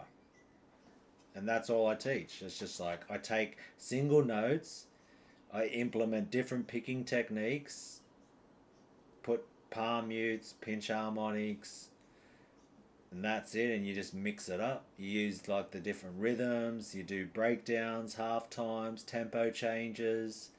You just add in all these little elements and you start mixing things together till you get to a point where you're just happy with it. And that's when I make a video and I go, oh, I like this riff, I like this pattern. That's where it became easy death metal pattern, because the pattern was easy, but the tremolo picking might be a struggle. Like if I do some string skipping at a very slow tempo and call it an easy death metal pattern, that's not going to be hard for you to figure out that. You can string skip at 90 BPM doing quarter notes, no problem. But if we crack it up to 250 BPM, doing 16th notes, and you got to keep consistent, and you got to do some string skipping, now that easy pattern isn't going to be so easy, is it? So that's where this whole idea. Another thing I just came up with there. I was like, yep. And what I think that's helped people do is disconnect the idea of the concept of the riff or the concept of the notes from the actual techniques of, okay, I can understand this when it's in quarter notes at a slow tempo. Now I just need to implement a training program that helps my tremolo picking. See? Max right there. Put the fun back in it. I do have fun, brother. I ain't gonna lie. I love it, bro. Like, man, riffs. Just, they sound so cool. You know? You can't. It doesn't get old, man. It never gets old. Just the chugs, the chuggies. And the pinch harmonics and this distortion. And when you do have like you can see it up behind here, got a Randall full stack. You should hear that in the room. Man. I was thinking about creating a video about that one because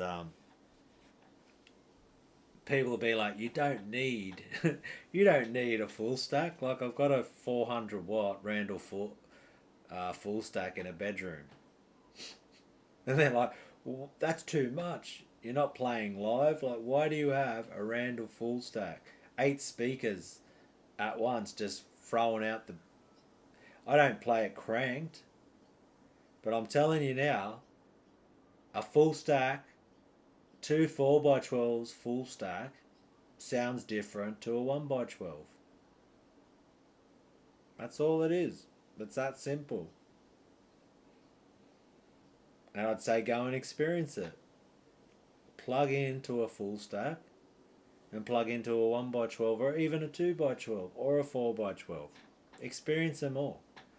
Let me know if they sound different, if they change the way you play.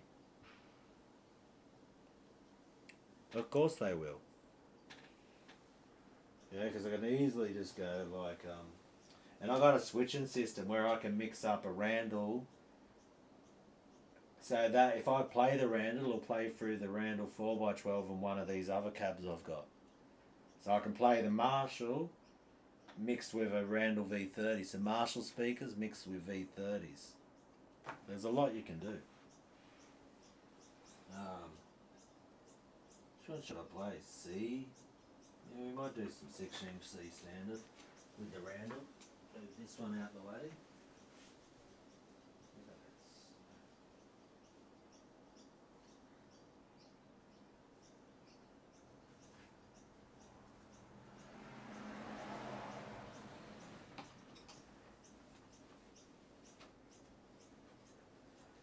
Clean this one up, we'll have a go on that. But yeah, that's another great comment right there that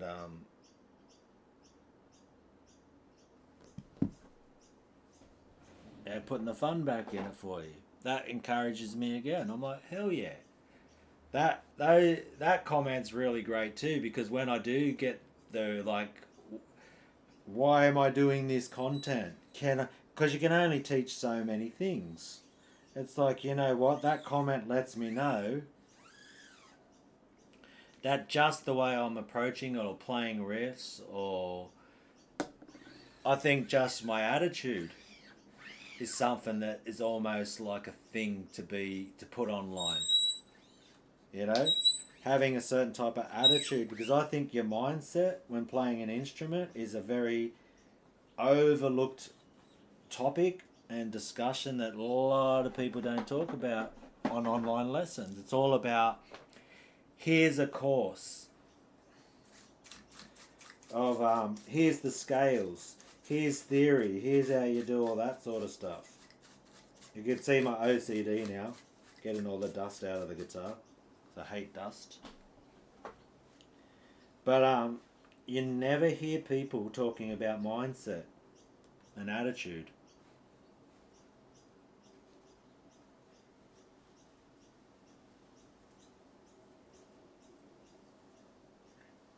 You know, and your attitude is what's going to make you pick up your guitar. I think that's the nice one. Without a correct mindset and attitude, why are you going to play all the time? You need to practice, right? But you can call it practice or you can just call it playing. Yeah, it's not like, oh, I've got to practice or I won't get better. That's not my mindset when I'm playing. I'm like, I've got to put in practice. It almost makes it, you're calling it, it's like a chore. They're awesome too. Yeah, I've got like a more, they're good to have both. Modelers are awesome. But just for like in the room, and once again, it's one of those things that you get to decide. Oh, bloody hell. What the hell did I just touch then? Ow. Had to put the thing back in there. Freaking got the edge of the string. Haven't done that one in a while. You ever been stabbed by your strings? Holy crap, which was that one? God damn, that got me good, eh? That'll be a bleeder. Yeah, there's the blood. Thanks for coming.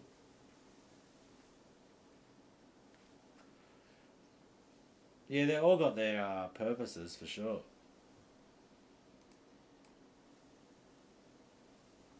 Gotta love that. I think I've had my tetanus shot. Bit of metal stabbed in there. Thanks for coming. Righto. But yeah, you effective tricks. That's it. And we just gotta like you just turn up. You keep loving it. Man, it never gets old for me. I've got everything on switching systems so I can turn certain things off so they're not on all the time. Because I've got like the analog tube amp style. I've got the, you know, all the computer rig stuff. I can go plug in through the interface. I can do lots of stuff. And they all have their places and they all have their advantages and disadvantages and they all inspire you. And sometimes I'll just play through the computer. You've seen like the desk setup that I've got here. You know, there's a lot of different ways you can approach it. I don't know, what do we got? Number 3, I think. Tube overdrive. God damn. That lit my hand up a little, she'll be right.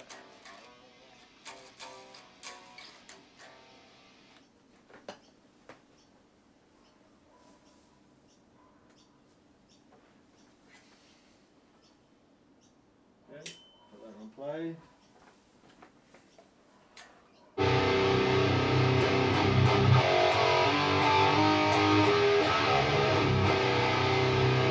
So that's the full stack right now. I'll turn it up a little bit there.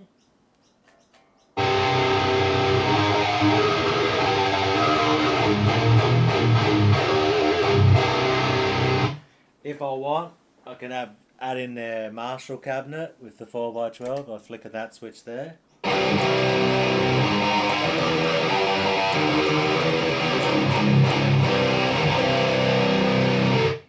I can do the Eminence Wizard cab. It's going to light me up here. Ah, sorry, this one here.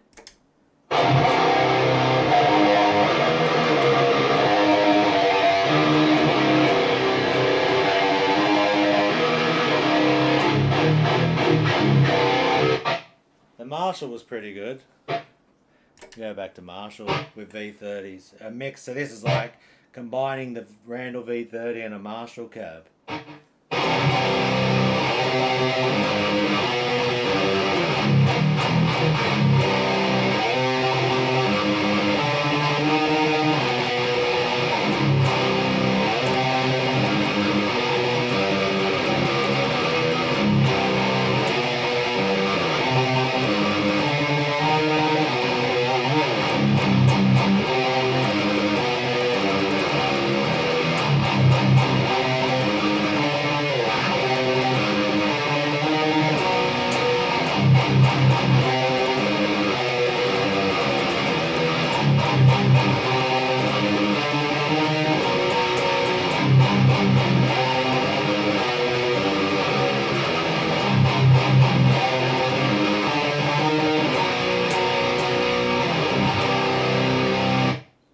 That is correct, Jason. C standard, brother. One of my favourites. See, straight away there, like that riff right there, that's a pretty fun riff. I'm liking that one.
That's a classic AC standards gold. Never gets old. But you know, like, that's the mixing up two different things, like two different cabinets. So right then, it's the Marshall cab with the Randall cab. But the Marshall's only got, because I've had to have the way the whole setup's set up, I've got to have 8 ohm loads for each of the amps. Because my 2 notes, so I also use that like a 2 notes load box so I can capture amps and record that into my DAW. But the 2 notes is 8 ohms, and the Randall cabs, the Mesa and the MI cab are 8 ohms, but the Marshall cab is only 8 ohms when it's in a stereo mode. So if you're using it as a mono cab, it's a 16 ohm mono cab, but in stereo mode it's an 8 ohm cab.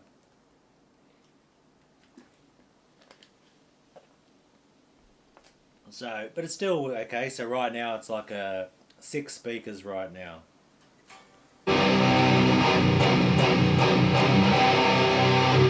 We'll have to have a look. OBS.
Thanks for hanging out, Jason. Enjoy your dinner, brother.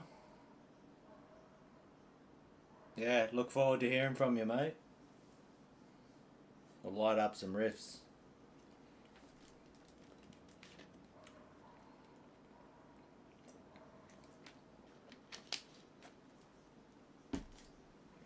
But that actually sounds good. Because I was actually getting a little bit hungry, to tell you the truth. So I think Jason's just inspired me. I'm going to go cook up a feed, as we say in Australia. I actually am getting hungry. I had some cereal earlier, but wasn't that? Yeah, 10:46. I think your stomach gets used to like eating at work. I got some beef out there. Might have some steak and eggs. That'll be good. Some nice Scotch fillet, Australian beef with some eggs. Yeah, that's what we're talking about. So yeah, thank you once again for hanging out for this live stream. I'm going to go cook up a feed. If you can, go smash out some riffs while I'm having a feed. Yeah, and if you... I got my regular viewers here, or someone who's just dropped in to check out what's happening, man. Enjoy the rest of your day. Have fun with it, as always. Thank you for the continued support. And hey, I'll just keep turning up like I just was smashing out riffs then. Hey, I love riffs. I love playing guitar. I love playing through full stack Randalls. And lighting up the neighbours as well. Why not? So hey, it's all fun, man. It's all good fun. It's all just, yeah. Just keep loving it, man. Awesome guitars. Jackson Japanese one. But yeah, just keep loving it. That's all this is all about, hey.